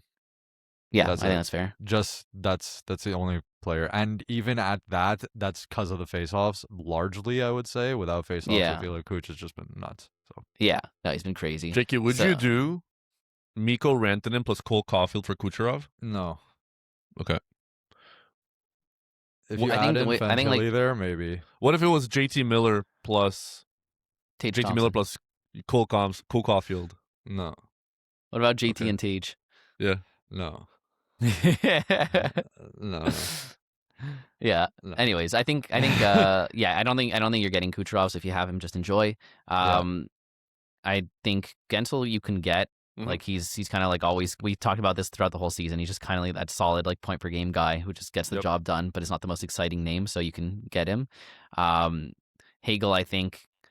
I'm still not sure if he sticks on that power play when point comes Guys, back. Please sell Brandon Hagel right now for like a first 2-round guy. I think Yeah. you have to do that. You could get Brandon Hagel for Cale Makar in a lot of leagues. That would be nuts, Jakey. That'd be great. Brandon Hagel plus That'd Zetterlund be for great. Cale Makar. Who says no? Oh, now they added Zetterlund. I think that makes it too rich. You can't But, do that. Yeah. No, so it's obviously like we're talking about guys to acquire, but I wouldn't acquire Hagel with how hot he's been, which is kind of counterintuitive. Yeah. Obviously, I just think his price is too high. Same with Radish. He's just been way too good. Like Yeah. you're not going to be Yeah. happy with whatever you pay to get him, even though you're going to like I think he's going to be really good rest of the season. It's just he's been too good. Radish, the best, Radish for me has been like the guy that like if you have like the Bouchard or the Quinn Hughes, get Radish plus. Because I feel like Yeah. he doesn't have the name value enough to back up like the standalone value.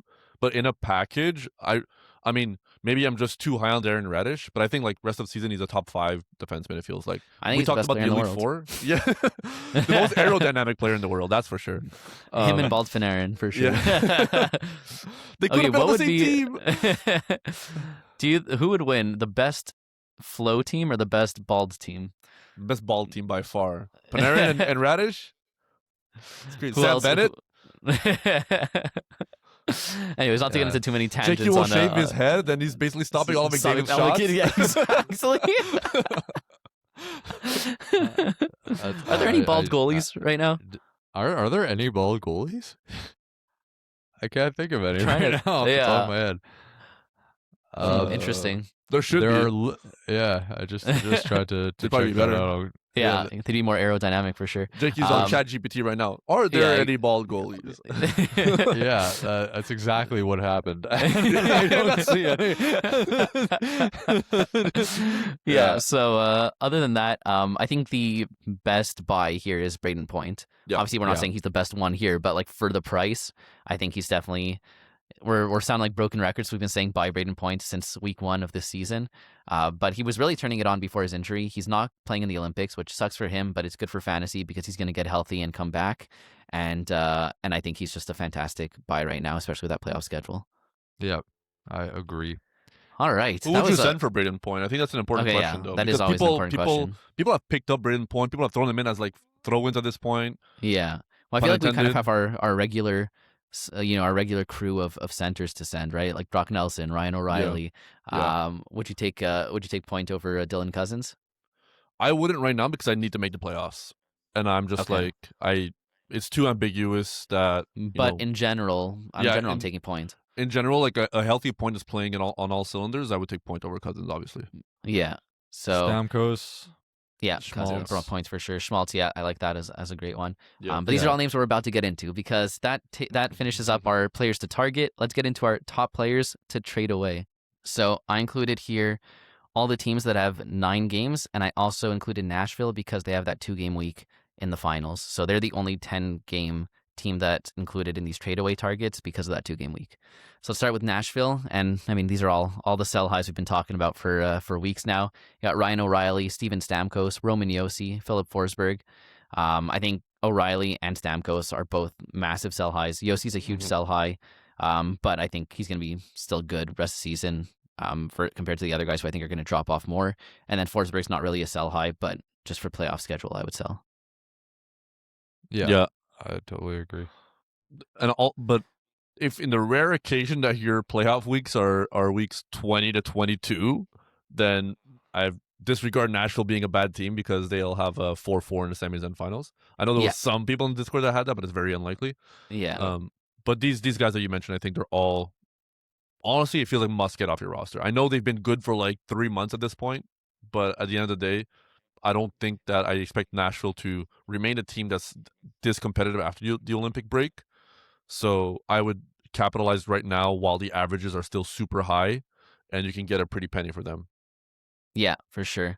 I think there is something to say, like, if the way your team is structured, you have a lot of guys with like 4-game weeks in the finals, like in week 23, but you don't have the best like week 21, 22 schedule, then I could see keeping these Nashville guys just because it kind of balances out, right? You're like it's like a 4-4 in those first 2 weeks.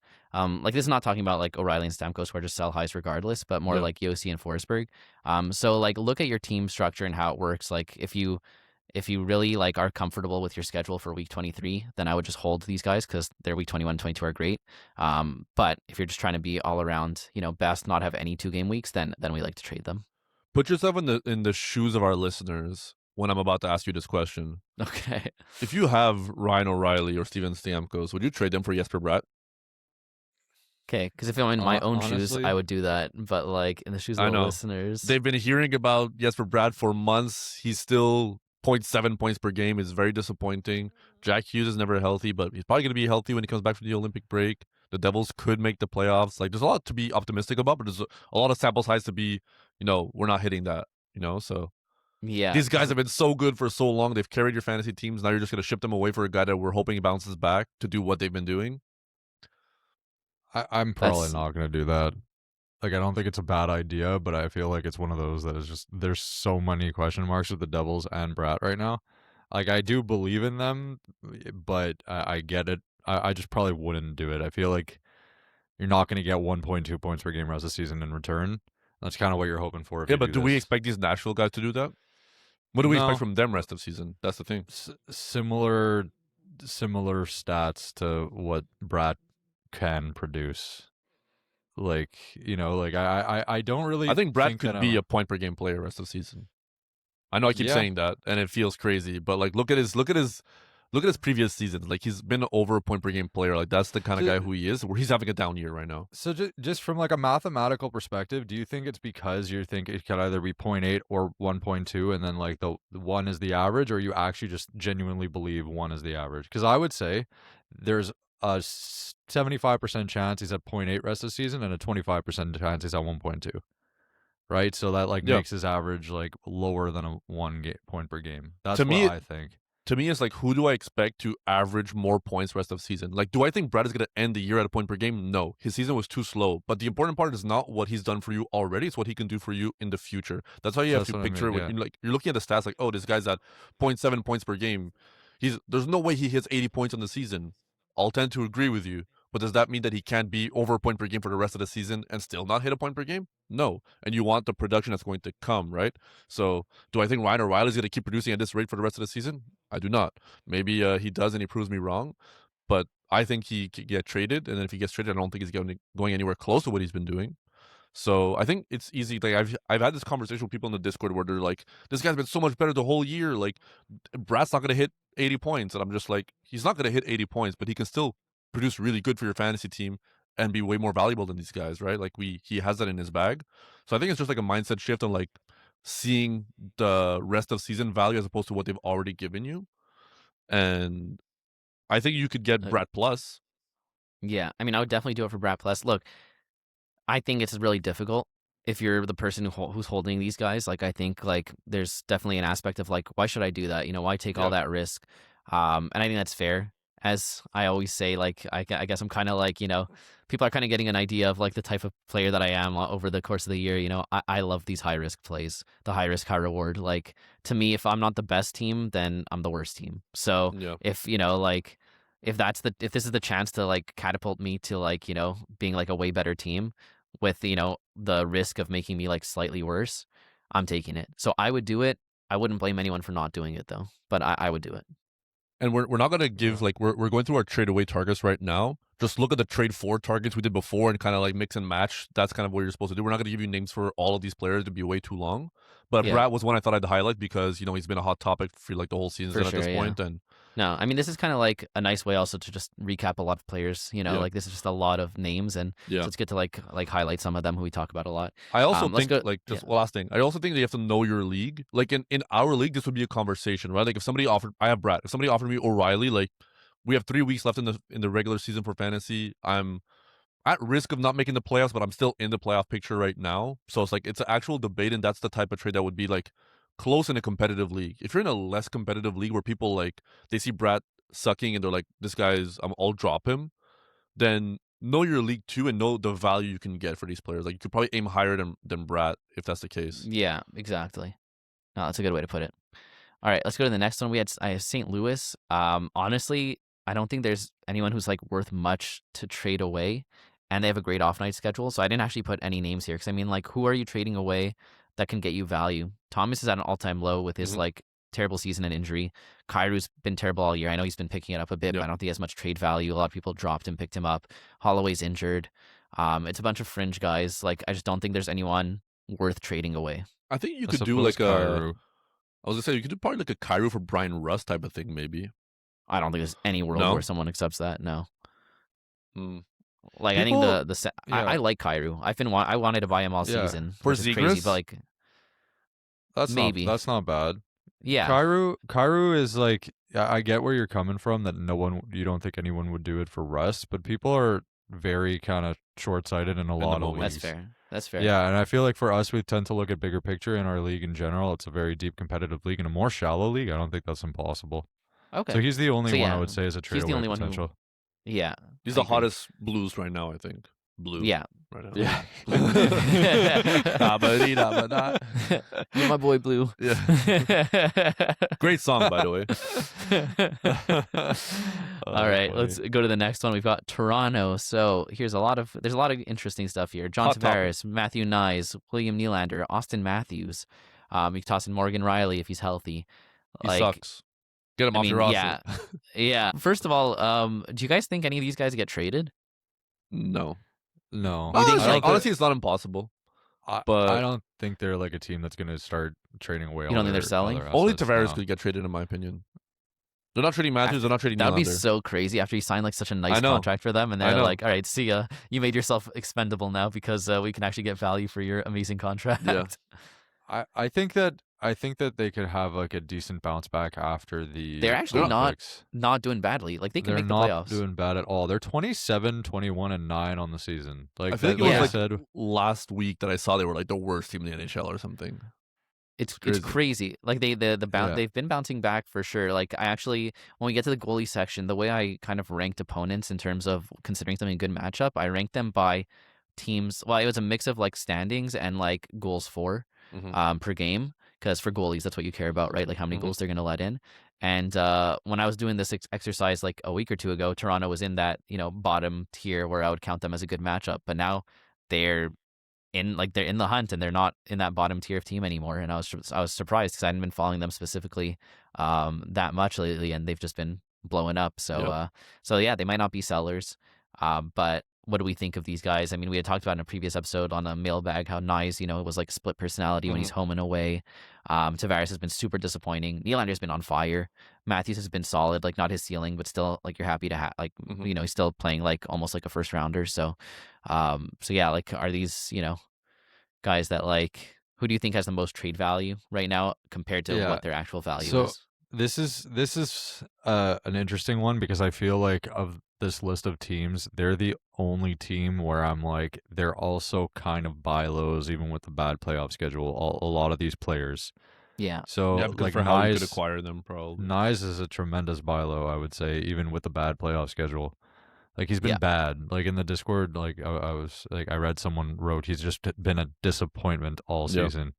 So which is not true. Like I remember when he started off super hot. He was like one of the best players for like the first like month and a half, 2 months. Yeah, over a point per game and over like a triple double. Yeah, it's triple. I guess. Yeah, like he did well with the shots hits very well. but I think that it's one of those situations. I'm not like I have Matthews. I don't want to trade him away because I don't really think he's a sell high per se.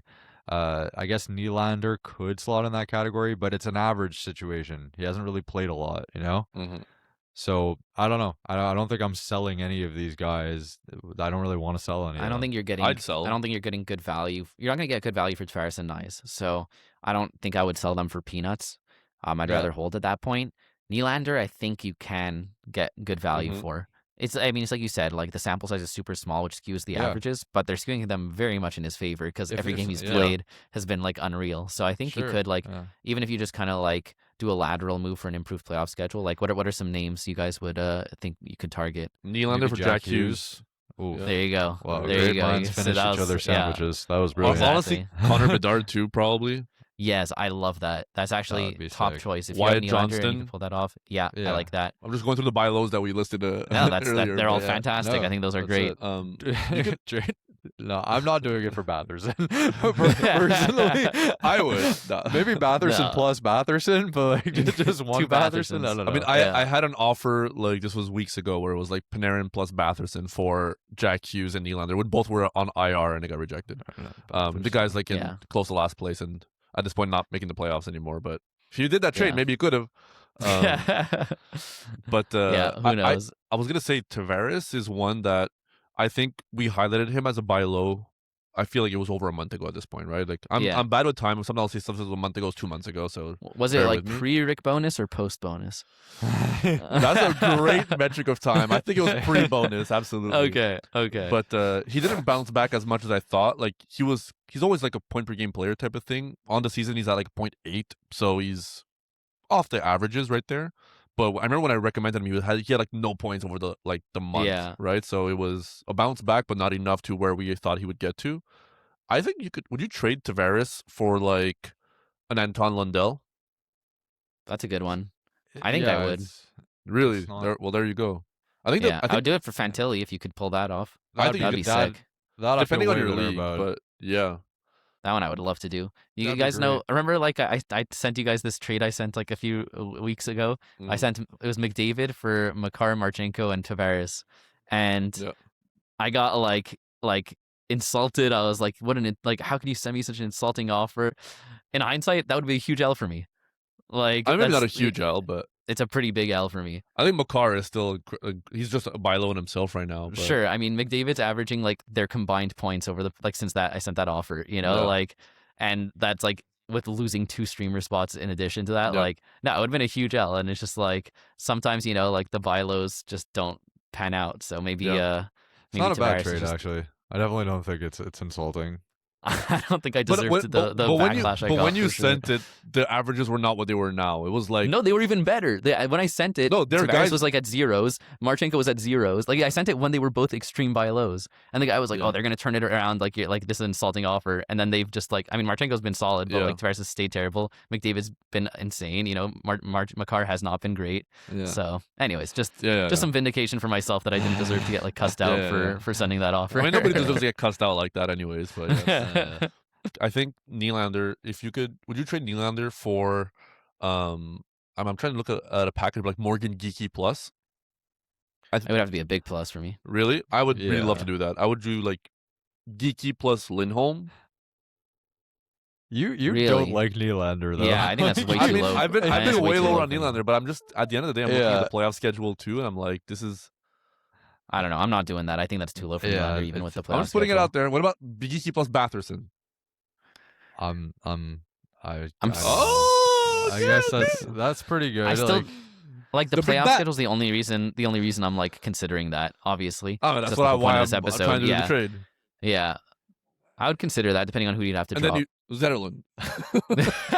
Okay, so straight 2 for 1 then.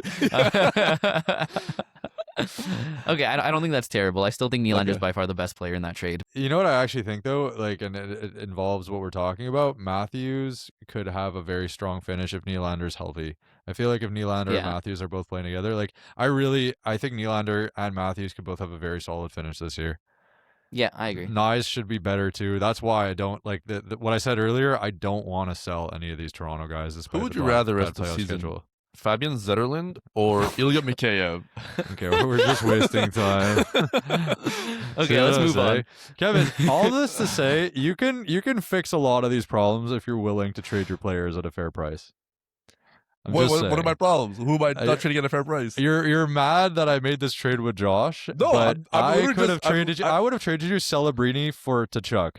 And When I make the Zetterlund comments, I am I'm not just roasting saying. your trade with Josh literally at all. No, I'm just literally yeah. roasting Fabian Zetterlund because I think like you can drop him, but I think you're holding him for some reason because you think that it makes the trade worse if you drop him. But I just I'm think do listening what's better for to your Banger fantasy team and Management's drop him. playoff primer, and I'm realizing that he has a very good playoff schedule. Therefore, he's still on my team. And for all the listeners, please don't keep holding Fabian Zetterlund. Yes. We're just in a very deep league, and I've had other droppable players, but he's gonna go if I have an opportunity to send him off my team. But for now, like in most leagues, he should not be rostered at all. I don't think anybody's ever heard like as much about Fabian Zetterlund as when they do listen to this podcast. Yeah. Anyways, Yeah. let's move on to the next one. We've got Utah. So some guys here: Nick Schmaltz, Mikhail Utah. Sergachev, Dylan Genther, Clayton Keller. I think Schmaltz is the biggest sell high on Mhm. this team, and it's a team with a bad playoff schedule. It makes it a no-brainer. Should we list some of the names that match up with it on the higher list above that we just talked about? Yeah. Do you think you could Nick pull Schmaltz off or like Jesper a? Bratt? Yeah, I would do that for sure. See, that's For- Love that's that. better. Yeah, I think that's for a good one. the Pittsburgh guys, Brian Rust, I think I would Yeah, love to do that. Love that. Yeah. Ricard Raquel. Yep. Do that. Would you do it for Malkin? I know we're all a bit lower on Malkin. I don't know why. I feel like I should say yes, but I don't want to. I get what you're saying. Is that, I don't know. Is that crazy? But also, like Yeah. Schmaltz has been so good. We're forgetting that come after the Olympic break, Logan Cooley's got to be back, and he's usually the line 1C on this team. Like, he just got paid too. Like, now that's out of the question type of thing. So, but Schmaltz has been so good on this line. Are they going to want to ruin that? I don't know. I'm very curious to see how you could get Adam Fantilli, Fantilli, and I think that's the best thing you can do. That'd be good. I think you get Fantilli plus probably. Yeah. And Braden Point? Would you do it for Braden Point? Absolutely. Yeah, right? Of course, yeah. Is That's a Horvat? no-brainer. Love that. Yeah, of course. For Point though, like is Point for sure coming back right after the Olympics? If so, then yes. I don't think it's for sure, but I think it's very likely. Yeah, and I think there's a less chance of you being able to pull this off if it's like confirmed. So you kind of have to take that risk to be able to pull off a trade like that. Like, they didn't rule him out from the Olympics until like the last moment. Yeah. So that's and they making said me he was think that skating. he was skating and stuff. So I think I think like he could have played, but he wouldn't have been at 100%. And so he didn't want to pull like a Matthew Tkachuk from Four Nations and like cost his nation, the series. So very noble of him. Sucks, but yeah, no, these are all great targets for Schmaltz. Sergachev, Genther, Keller, I think are all good sells, but not necessarily as much of a sell high as Schmaltz is. Utah. Sergachev has been the guy that I feel like I've been trying to get off my roster as much as possible, like throughout the whole season, because just the playoff schedule is just not there. And what'd you say F me for again? I'd rather Sergachev over Zetterlund if that makes you feel better, but respect. I agree. but I just think that he's been performing well enough that I feel like he's like a mid of the pack power play one defenseman, and you've had opportunities to make a lateral move to a better playoff guy, and I've been trying to do that type of thing. There's an interesting one, Minnesota. So obviously they've been popping off Zuccarello, Eriksson Ek, Boldy, Quinn Hughes, Kirill Kaprizov. The biggest sell high is Matt Zuccarello. He's been insane. 0.5 points, power play points per game over the past month. Unsustainable. Like point per game, like it's just, I mean, this is a clear sell high. With the added bad playoff schedule, it makes it just like a no-brainer. Who do you think you could get with Zuccarello? Can you get like a Bratt with a Zuccarello? Is that even possible? Is that possible? I feel like in some leagues you can, to be honest. Like people hate Bratt. All I see is negative Bratt comments. I know. It's honestly, it's hitting me on the mental level right now. I'm like, am I wrong about this? Like, it's just, it's hard, guys. We're out here. We're constantly seeing people, have opposite takes than us. And we just got to have conviction that, trusting the process of what we believe in and on all that. But I think you could do that. I would do that. Absolutely. Yeah. 100%. 100%. Would you do Zook for like a Zegras? Yeah, I would. I think for the playoff schedule and everything. These are the type of guys that Zook is probably the worst player on your roster if you're holding Zook right now. Or like bottom 3 like cuttable guys type of thing. If I have that, I'm not trying to do 1-for-1 because then you're closing up your streaming spot. What I'm trying to do is make it a 2-for-1 where you're using him as a piece of upgrade. So do a Zook plus something to get a, I don't know, like a Morgan Geekie or something. Yeah, for sure. No, I love that. And then with these other guys, are you worried as a Eriksson Ek owner that they're going to trade for another center and that he can get bumped off power play 1 for that other center? I'm worried. Like what if Trocheck goes to Minnesota? I know you said that he prefers to go to the East, but let's say like they are targeting him. That's pretty clear. If they got Trocheck, there's a chance that he gets power play 1 over Eriksson Ek, right? I would say, I mean, because if they get Kadri. Yeah. Honestly, I don't think they're gonna make another big splash. I'd be surprised. I feel like they are. It'd be really fun, and I hope they do for the sake of the league. I just feel like after that massive Quinn Hughes trade, I think they're kind of. I think what they're trying to do. I don't know if they're going to pull it off, but I think what they're trying to do is send Wallstead for an elite center, like Robert some Thomas. sort of package. Yeah, honestly, yeah. So I think like I'm a little worried as an Eriksson Ek owner. Not enough to make me sell him for like less than his value, but with the bad playoff schedule, like I'm happy to sell. And then Boldy, Hughes, and Kaprizov have just been absolutely insane. You're only going to sell them for another like first round pick with a better playoff schedule. Yeah. And I would really look to do that, guys, because these guys have been insane for your fantasy teams. Like you're holding them, they're probably some of the best players on your roster, right? And they've been producing insane levels. I'm trying to capitalize on that and make a quote unquote lateral move to a better playoff schedule. Like, would you do Boldy for Natchez? Yeah, that's good, right? I think the playoff schedule is the difference maker. We already talked about Quinn Hughes going for like the Makars or the Werenskis. Kaprizov for Pasta. Yeah, Kaprizov for Pasta. Would you do in a bangers league Kaprizov for Brady Tkachuk? I think if your team can afford the points, that's a really like team structure type of thing. But in terms of like pure value and bangers, like I'm on board with that. Yeah, that's fair. Who's the lowest best guy you would trade Kaprizov for? Because I feel like a lot of people have Kaprizov on their roster. Like, would you do in a league that's bangers with faceoffs? Would you do Kaprizov for JT? I was thinking that. That was my next question. I would need JT plus. Yeah, I think you need the plus, the points there. But I mean, JT's been sick. He's been over a point per game like over the past month. But do we expect it to be consistent after? Like, would you do Kaprizov for like Rantanen plus like a decent plus, like Rantanen plus Wyjo? Honestly, or Rantanen plus Batherson. Rantanen plus Batherson?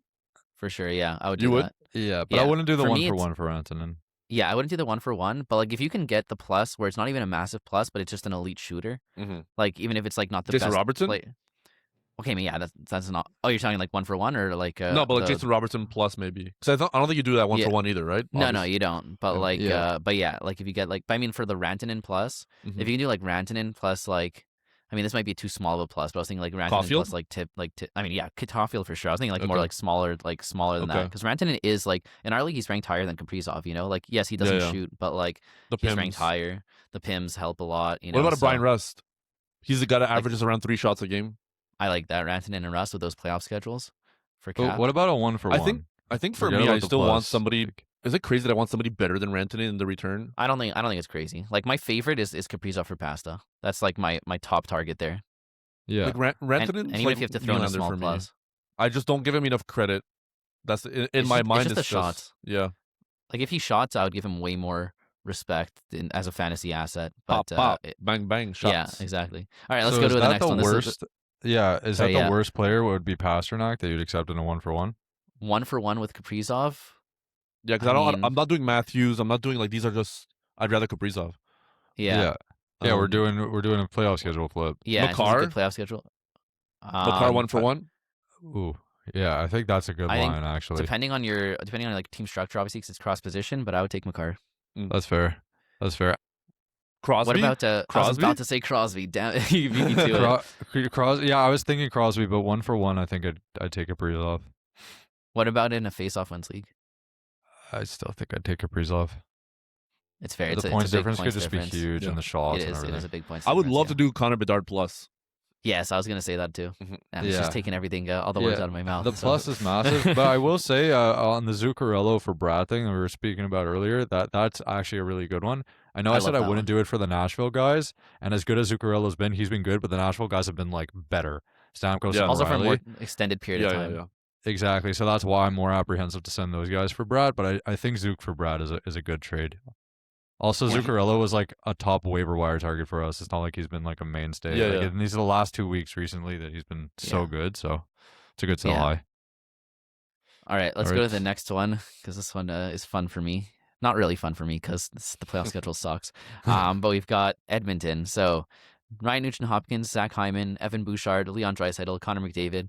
You'll notice that's just the 5 power play 1 guys, as with a lot of these recommendations. You know, most of the other guys aren't relevant. No, I'm kidding. Well, so last as in the little one I want to trade away the least. Okay, fair. Okay, so this is like here it's flipped. The orders, exactly. The orders flipped in terms of like the other one was my top like trade target, and this one is like my top one to trade away. Right. So like Nugent Hopkins, I mean, we highlighted him as a sell high for a while.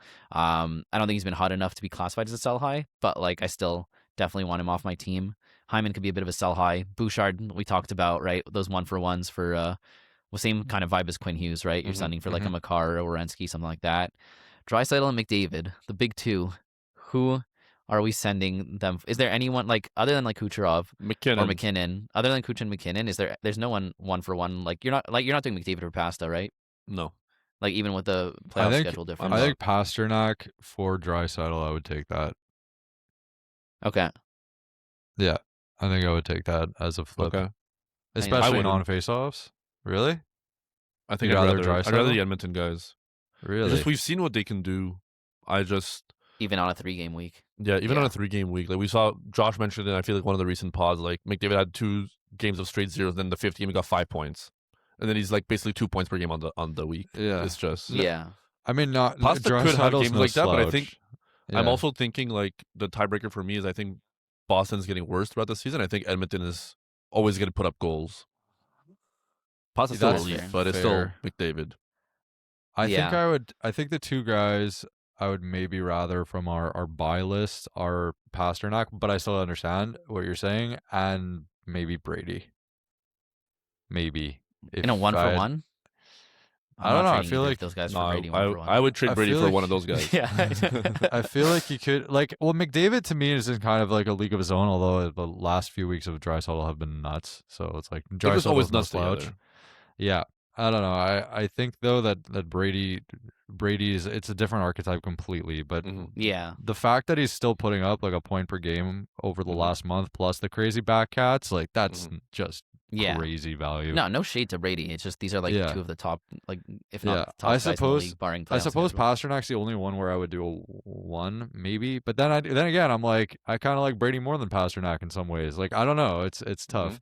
So I suppose, look, if you could get a Batherson level plus classic, in addition to Brady or Pasternak, that I'm taking and I'm happy in return for For Draisaitl. Draisaitl, yeah, okay. Not McDavid though. McDavid, Yeah. I get it. And we're talking full bangers league guys with like pims Yeah. and hits, blocks, face-off wins. Yeah, big important caveat Yeah. there. That's Honestly, or- like right now, me as the McDavid and Draisaitl owner, I haven't been shopping Draisaitl. Just I think he's like really important in face-off wins leagues. Yeah. He can Yeah, just win that plus category off on his own.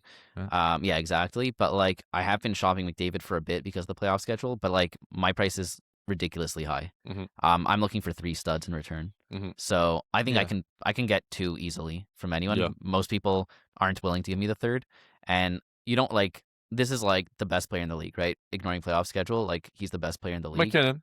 I mean, yeah, like it's arguable, but like in Yeah. our league Yeah. he's ranked number 1. And to be clear, Um, those are not the studs that you're trying to trade for. You're not asking for McKinnon plus 2 other good players. You No, know what I no, mean? no, You're no, asking like- for more reasonable, like you mentioned. Yeah, like, yeah. The one before with McCarr, Like I want 3 think. guys who are like I want like 2 99/100 % rostered guys, and then like Yeah. one maybe like 90 or like high 80s, like something like that. Look at Jesper Like it's a Bratt. lot. I know I'm asking for a lot, yeah. But like the thing is, this ties into like the not overpaying to get rid of a bad playoff schedule, right? Like Mhm. you can't fumble the bag on a McDavid trade. That'll cost you your season. You know, Mhm. there's some other one you could fumble the bag on a Nick Schmaltz trade, and you can still survive the season. You know what I mean? Like so, it's like you have to like get the right No price. shade to Schmaltz, but No, no that's fair. shade, no shade to Schmaltz. But yeah, so it's definitely a tough spot to be in. I'm probably just gonna end up holding both because I don't think anyone's willing to match my price. And that's the reality of it is don't dip your price just to get the trade done, just to have 1 or 2 more games over the course of the playoffs. You know? What would it take from Jakey's team to get a McDavid trade done for you? I mean, I don't think there's any way I would give McDavid if I'm not getting Cooch back from his team. Okay. Like, You want to do don't- Matthews plus? I mean, like, who would the plus be? Matthews Like, plus- Hagels, Jarvis. I'm not doing Yeah, that, but like- would you? I don't think so. Wow. Really? I think that's a fair price. I mean, it's I think that's fair. more than Actually, fair you know price. what? You know what? Like that's a fair price. Like I mean, I'd have to think about it again. Like it's not the type of thing you split, and I don't even think you're offering it. But like, no. that's what I mean though. That's what I'm looking for. Like 3, Mhm. like 90 plus rostered guys with at least one being like a A first, first round pick. rounder. Yeah. Yeah. Which I know is a high price, but like It you is a shouldn't be high trading price, away McDavid for not a ridiculous price. Yeah. You know? I All right. Let's go to the last one, which is a bit less exciting. We have Seattle. Really, there's not much trade value here. The main thing is Jared McCann in terms of a sell high, and then I put Vince Dunn also because he's been decent. Yeah. We've mentioned Jared Yeah, I McCann mean- already as a couple guys like you yeah, can trade exactly. him for. I do want to Yeah. touch like people have Nuge, people have Hyman. We didn't Yes, give those guys sorry. any info. But Names, Those okay. are those are the guys that you're probably trading away if you have them. That's right? fair, yeah, 100%.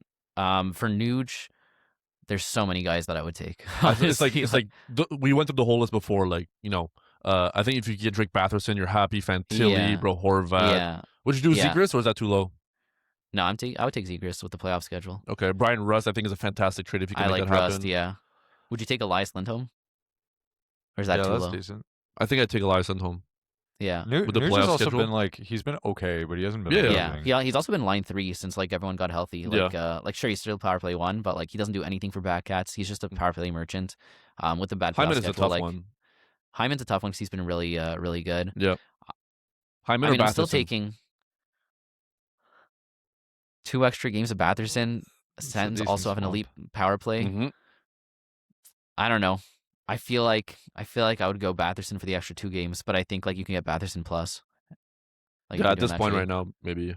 I would take Point. I would take Horvat. I would take Johnston. And we're just like hiding the that's- buy lows that we mentioned, but there's a lot of other Yeah. guys on this list. Like that Sure, yeah. I would. We're trying to say target ones who you too. can actually Yeah. reasonably get. Yeah. So yeah, Barzal? I think Barzal's been too hot. Yeah. But I mean, that's not a bad thing, right? Like, would you take him over Hyman? There's a world where you could do Hyman plus a mini thing for like a Natchez, with the Natchez the day-to-day leading into the Olympic break. That's I a love good one. that. Yeah. Jack Hughes. Yep. That'd be great. Yeah. And then Seattle, like we mentioned, McCann. We already mentioned guys for him, and Vince Dunn, who are some defensemen that Vince Dunn's been on fire. Yeah. Can't believe I traded him away. Can you get a Heiskanen, or that's too high? Probably. I think I would like to do Vince Dunn plus for a Heiskanen. I like that. It's tough because a lot of these defensemen have just been on fire. Schaefer, I think you can try. That's Charlie possible. McAvoy. I just think he's been so hot. It's just tough, Like I would love that, obviously. Eric Carlson. He's not been hot. Yeah, I would love to do that. Adam Fox, if you can swing that, I think could be sick. That would be a good one. So these are all great options. But that's the players to trade away. Should we get into the goalie rankings? Yep. All right. So the way these rankings were done is a bit differently than the general team rankings. So here, instead of taking into account off nights as our extra bonus, I take into account good matchups. So the way that we calculated good matchups is sorted essentially the teams by goals for per game, and also by like standings, and used a bit of subjectivity also just on like where we see kind of things shaking out between now and the end of the season, and came up with a top 10 like bottom teams in the league, and then I considered those teams good matchups based on that stuff. And so then the way like I did the calculation here is a games played is worth 1 point, and then here I actually gave a lot more value than I did to off nights. Off nights is valuable, but at the end of the day, it's more, it's not like crazy. Like games played is more important. Here with goalies, I think quality matchups is really important. So I actually made it 0.75. So every games played is 1, every good matchup's 0.75. Add that all together, did it per week, and then combine that all together, and you get the ranking for each team. And one thing to note for games played, I also subtracted any back-to-backs, because goalies aren't going to play on back-to-backs. Yep, smart. So this is how many games the goalie's going to play, how many of them are going to be good matchups, ranked by that kind of calculation. And it's pretty interesting, kind of what we ended up with. So Darcy Kuemper is the best goalie in the league. What are the odds? He is in the A tier. So this one is split just in like good, like great, like mid and bad. Instead of listing every team in the league, I'm just going to list the great ones and the bad ones. And then people can figure out the rest if they're not mentioned. So the top teams, we've got Colorado, Chicago, Rangers, Anaheim, San Jose, Tampa, Washington, LA. So those are the top ones in that order. And then bottom ones, we have should I do from bottom to top? Or no, I'll do from top to bottom. No, from do like the best worst team to the worst team. Yes, exactly. So we've got Pittsburgh, Buffalo, Islanders, Utah, Carolina, Ottawa, Philly, Toronto. And then kind of taking from those lists of the top goalies and bottom goalies, I didn't include guys who are in timeshares or might not be the starter because ambiguous situation. It's exactly, yeah. But so top goalies from these lists. These goalies are all tops. Yeah, exactly. Mackenzie, and this is in the order of the team strength, not in order of the goalie strength. We have Mackenzie Blackwood, Spencer Knight, Igor Shesterkin, Lucas Dostal, Andrei Vasilevsky, Logan Thompson, and Darcy Kuemper. So that's 7 goalies that I would be targeting for playoff schedule. Now, if we're looking at, who's the best goalie, it's obviously Vasilevsky, right? After that, I'd probably put Blackwood as the second. But at this point I feel like he's taken over. It's not a split anymore. He's just getting all the starts. Who'd you guys put at third? Shesterkin? Even with the Rangers sucking? To me, it's close between Shesterkin and Logan Thompson. Yeah. Yeah, so let's say we've got Vasilevsky, I'm Blackwood. leaning on Thompson because of They're actually the gonna win ambiguity games. with the Rangers losing a lot of games and stuff. Yeah, so let's say we go Vasi, Blackwood, Thompson, then Shesterkin, then I'd put Kuemper, Yep. then I'd put Dostal, and then I'd put Knight. I think that's kind of how I'd rank those guys. Yeah, exactly. But some of these can be gotten for very reasonable prices. Yes. And these are nice playoff schedules. I'm looking, it's the most attainable ones. I mean, Shesterkin just because of the injury and because the Rangers suck. So I think that you can, that could be attainable for sure. Spencer Knight has not been great. I think you can get him. Darcy Kuemper has been garbage. I think he's very attainable. I think the Panarin trade also helps him a lot. And then Dostal's actually been really good. but I think that he's still pretty attainable because of how bad he was before It's a that. huge turnaround. Yeah, I think how I wanna perceive the situation though is if Yeah. you have a goalie on your roster that was in this list that Josh just listed as the top goalies, like you should be confident going into the playoffs that you have a good situation at least with one of your goalies. Obviously, if you have Vasilevsky, you already knew you had a good situation. Yeah. If you have Blackwood, you already knew. But like if you have the Knights, the Lucas Dostals, the Thompsons, the Kempers, like there's better days ahead for these guys. They're gonna be valuable when come playoff time. I think we should go through the bottom goalies and then see what kind of flips you would like to make. Swaps we can- Okay, so these goalies are all bottoms. Brandon Bussy Is on this list from the Carolina Hurricanes. Yeah. But yeah, so this is from the we've got Joseph Wall, Dan Vladar, Linus Allmark, Brandon Bussy, Karel Vejmelka, Ilya Sorokin, Alex Lyon, and Stuart Skinner. Sorry, Jakey, both your goalies are on this list. You guys keep saying F me. This is just. This I was doing enough. this and I was like, Jakey's gonna feel like I'm targeting him, but it's just Yeah. numbers. I'm Excel happy that doesn't lie. none of my goalies are on this. Well, so San Jose actually was in the top one, but I didn't include Askarov because I feel like it's like an Yeah. ambiguous situation with like yeah. Ned. I still And give he's him like a been- better shot than Nada being the For the sure. main guy. Like we can toss him on the top ones, but like Yeah. I You just hit quite the didn't high feel it was the note same there, level. Kevin. Yeah. Malfunction. So yeah, so I think, what do you I think? think Yeah. in this situation, I'm looking at these guys, and I'm taking Brandon Bussy and Stuart Skinner for personal reasons outside of this, because I'm not saying I'm doing this. I don't want to open this up for a can of worms for a Darcy Kuemper trade, Josh. But I really do like I think you were mentioning earlier about your perspective on Bratt. It's kind of all or nothing. Either you win or you lose. And most of these guys, if you send for Darcy Kuemper, you can expect like it's really like it could be huge to end your season. It could be massive for you. Kemper's, I agree, the best buy low of the top goalies in like the best playoff schedule ones. And yes, Sorokin could have a stronger finish. He's it is what it is, even though I think the Islanders are overperforming and LA's Sorokin has underperforming. been ranked 15th in our league. Yeah. on the You season. heard our That's what Jet 6 Greaves shutouts will do to a comparison. guy. I know, but that's the thing. Like, I feel like he's the one that is. Sorry, I don't want to interrupt you, Jakey, but it was like No, it was good. Sorokin has been the guy that like we keep saying to sell him because he's been so good, but then people are just like, I can't believe you're telling me to sell this guy. He's been like the best goalie in fantasy for so long, and I'm just like, somebody just sold him for Gustafsson, and it was like a 2-for-2 trade, and I'm happy about that. Like, long term, I feel like that's a win. But then Sorokin went out and had a great game too, and he's just like, oh, like you didn't trade him for one game, you traded him for the future. But Yeah. at the end of the day, it's also like, I don't know. Yeah. But I think most of these guys I'm trading for Kuemper. What do you think? You could get Kuemper plus, and I would ask for that. Yeah. Like Sorokin, Sorokin you're not doing and that one for Vejmelka one. and Bussy, I think you can get Kemper plus. The Sorokin, other Vejmelka, ones, Bussy, I yeah. don't think you can necessarily Kuemper get plus plus. Batherson, yes, for all those Yeah. guys. Yeah. It just works every time. It's crazy. Yeah. It's nuts. Yeah. No, Yeah, I but in agree. terms of some other names, Spencer like Knight, some other I don't exchanges. like. I wouldn't like, and I get it why they're there, but like, would I trade Stuart Skinner for Spencer Knight? And I'm just kind of dealing with like questionable situations on both of these. Like, I'm apprehensive to do that. I So would to do that. me, I think I would You- do that too. fair, I wouldn't trade Bussy for Knight, but I would trade Skinner for Knight. Yeah, fair. So that's like kind of like one of those where it really becomes about the schedule optimization as opposed to the skill / team. Because I believe in Pittsburgh way more than Chicago. I was Yeah, gonna say, like, agreed. out of these bottom Versus- goalies, the ones that I'm like not super upset about having that are in the bottom situation are Bussy for sure, Sorokin, and I'm putting Vejmelka in there too.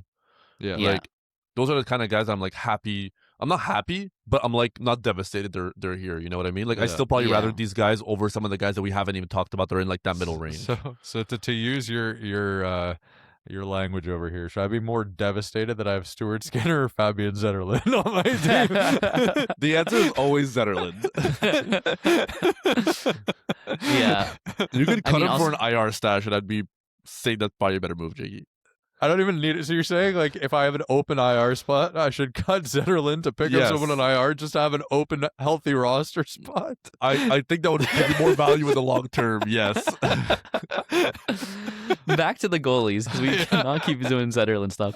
I included Lyon, but it is a bit, murky about what's going to happen when UPL comes back. He is missing the Olympics, which means he's not guaranteed to just come back immediately. And Lyon has been a monster. Jakey said he was going to be a season-winning pickup, so I grabbed him. Yeah. But no, like if he gets the starts, I put him not in the same tier, but like the same kind of vibe as like a Sorokin, Bussy, and Vejmelka, where like even though he's going to have tough matchups, I mean, it's crazy to say, I still trust the Sabres to win a lot of games.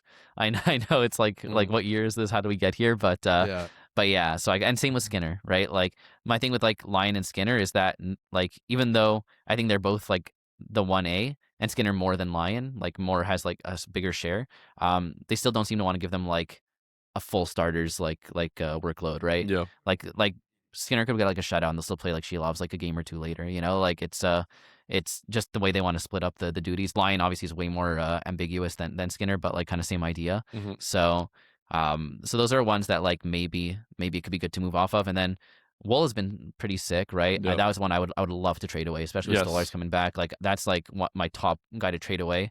And the Vladar I just don't necessarily think has the most trade value. Mhm. But if you can get value for him, I love that. And then big squishy Linus. Mhm. Like if people like we've been saying, like, you know, we think better days are ahead for him, and I do. Yeah. But they do have a tough playoff schedule. And if he was so bad for so long, but then he came back and had like a really good game. So like if you can get value Then he for had a him, mid game after that. then he had a mid game. Like They if you won, can do though. like Linus for Kemper, I would do that for sure. I don't think you can do that. Even with how bad Kemper's been. I feel like because Allmark is still missing time too. Like he was sick, he missed a game. Yeah. Like it's just it adds to the. Okay, what about Linus for Dostal? I would do that. I would do that. I don't know if you can do that though because the style's been. That's fair. Dostal's been good. really hot. But yeah, to Thompson, me, it's like I guess he's been that's too good. yeah. To me, it's mainly from this list. I want to trade away Wall. I want to trade away Line. I want to trade away Skinner, and these guys I'm trading away for better schedules. Like if you could get like a Jet Greaves, I would be really happy about that. I know Greaves has been in a timeshare of himself, so I feel like his value is Yeah. maybe not as good. But like, would you trade all of these guys for like a Bobrovsky? All the bottom goalies. Not No. all the ones For- that I mentioned, because I'd rather have Sorokin for Bobrovsky. I feel like Yeah, that's at this aiming point. too low, so I'm just keeping Yeah. that guy. But yeah, I would do Vladar, Wool, Skinner, Line, Allmark for Bob. Kara has been really angry at me because I keep telling her not to cut Bobrovsky, and she also has Hellebuck, and she's been just kind of going through it with both of those guys. So It's a tough spot to be in. It's tough. Tarasov just got hurt, so Yeah. that's one thing. The to problem note, wasn't and the it amount of looked games pretty Bob bad. was playing. The It's problem was the quality. quality was really bad. Yeah, it's still Yeah. Florida though. We still think they're gonna make a big push after Mhm. after the after Olympic break. Hopefully Seth Jones comes back. That should help. But yeah, it looks grim right now. But I'd still rather Bob over a lot of these goalies. Yep. I mean, we can't touch on all the goalies because honestly, goalie is so volatile. And there's a lot of names that we could talk about. Yeah, It's just a crazy situation. But these are the names that I thought we would highlight for top guys that I'm happy to have on my roster going into the playoffs. Guys that I'm trying to move off of going into the playoffs, and I think that's wise. yeah. So I And- do think, like, not being biased, but just Mhm. looking at this list, I think Kemper is the best target because his value's the lowest, and I Yeah. think his potential compared to his current value is the highest. And they Yes, just so bought that's my Panarin, favorite. so they're That's gonna it. try to win games going into the end of the season. Yeah, I was so happy with that. I was like, that's a sign that, like you said, like Yeah. it was a question, right? They were like, we don't know if we want to be on Panarin. 'Cause We Yeah. don't know if we're buying or selling. But by Yeah. buying Panarin, they're like, we are buying. We're going for it. And their issue has been a lot of scoring goals, so that should help. Mhm. And then who's the bottom goalie that like you're trying to sell the most? Not just because they're worse, but like who also has the most value right now?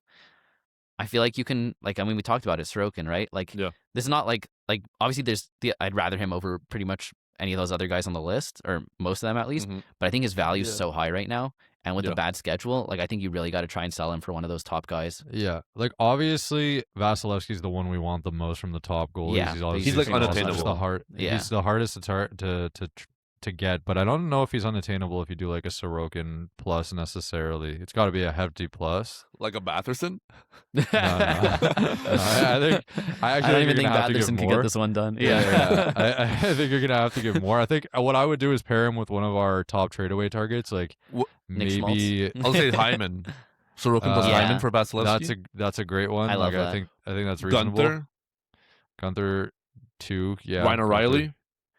Yeah, I mean, I just don't think these are enough. Some of these are enough to get it done. O'Reilly I think maybe Hyman not, and- but Hyman and Hyman's got name Sorokin- value. Yeah, that one could possibly get done. It depends. Obviously, if the guy Yeah. has another great goalie with Vasilevsky, it makes it more likely to get done. If Vasilevsky's kind of holding his team together, like Yeah. in our league, the Vasi owner also has Bob. He's Yeah. never going to trade Vasilevsky, right? Bangers Like, with face-offs. If you do have like an Eric Sinek and a Sorokin for Vas, oof. I don't think that Yeah. gets done. Really? I It's don't think possible. so. Really? I don't know. I think that's But yeah, I I don't know. think the Hyman one is definitely the best Mhm. chance. All right, that was a good one.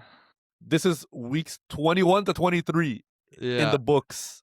Everything Yeah. you need right here in the last 2 hours of content. That was really good content. Like not Yes. just a, like I think if I was a viewer, like this would be like my favorite episode of the year. I mean, I don't want to brag, but last year the playoff primary episode that we did was our by far most popular episode. So hopefully the playoff primary episode this year is just This as year was popular. better. This I year think is better. like we did like a lot of good research on this one. Like not that Yeah. we didn't last year, but I think No, we're just Yeah. getting better and better with our content as well.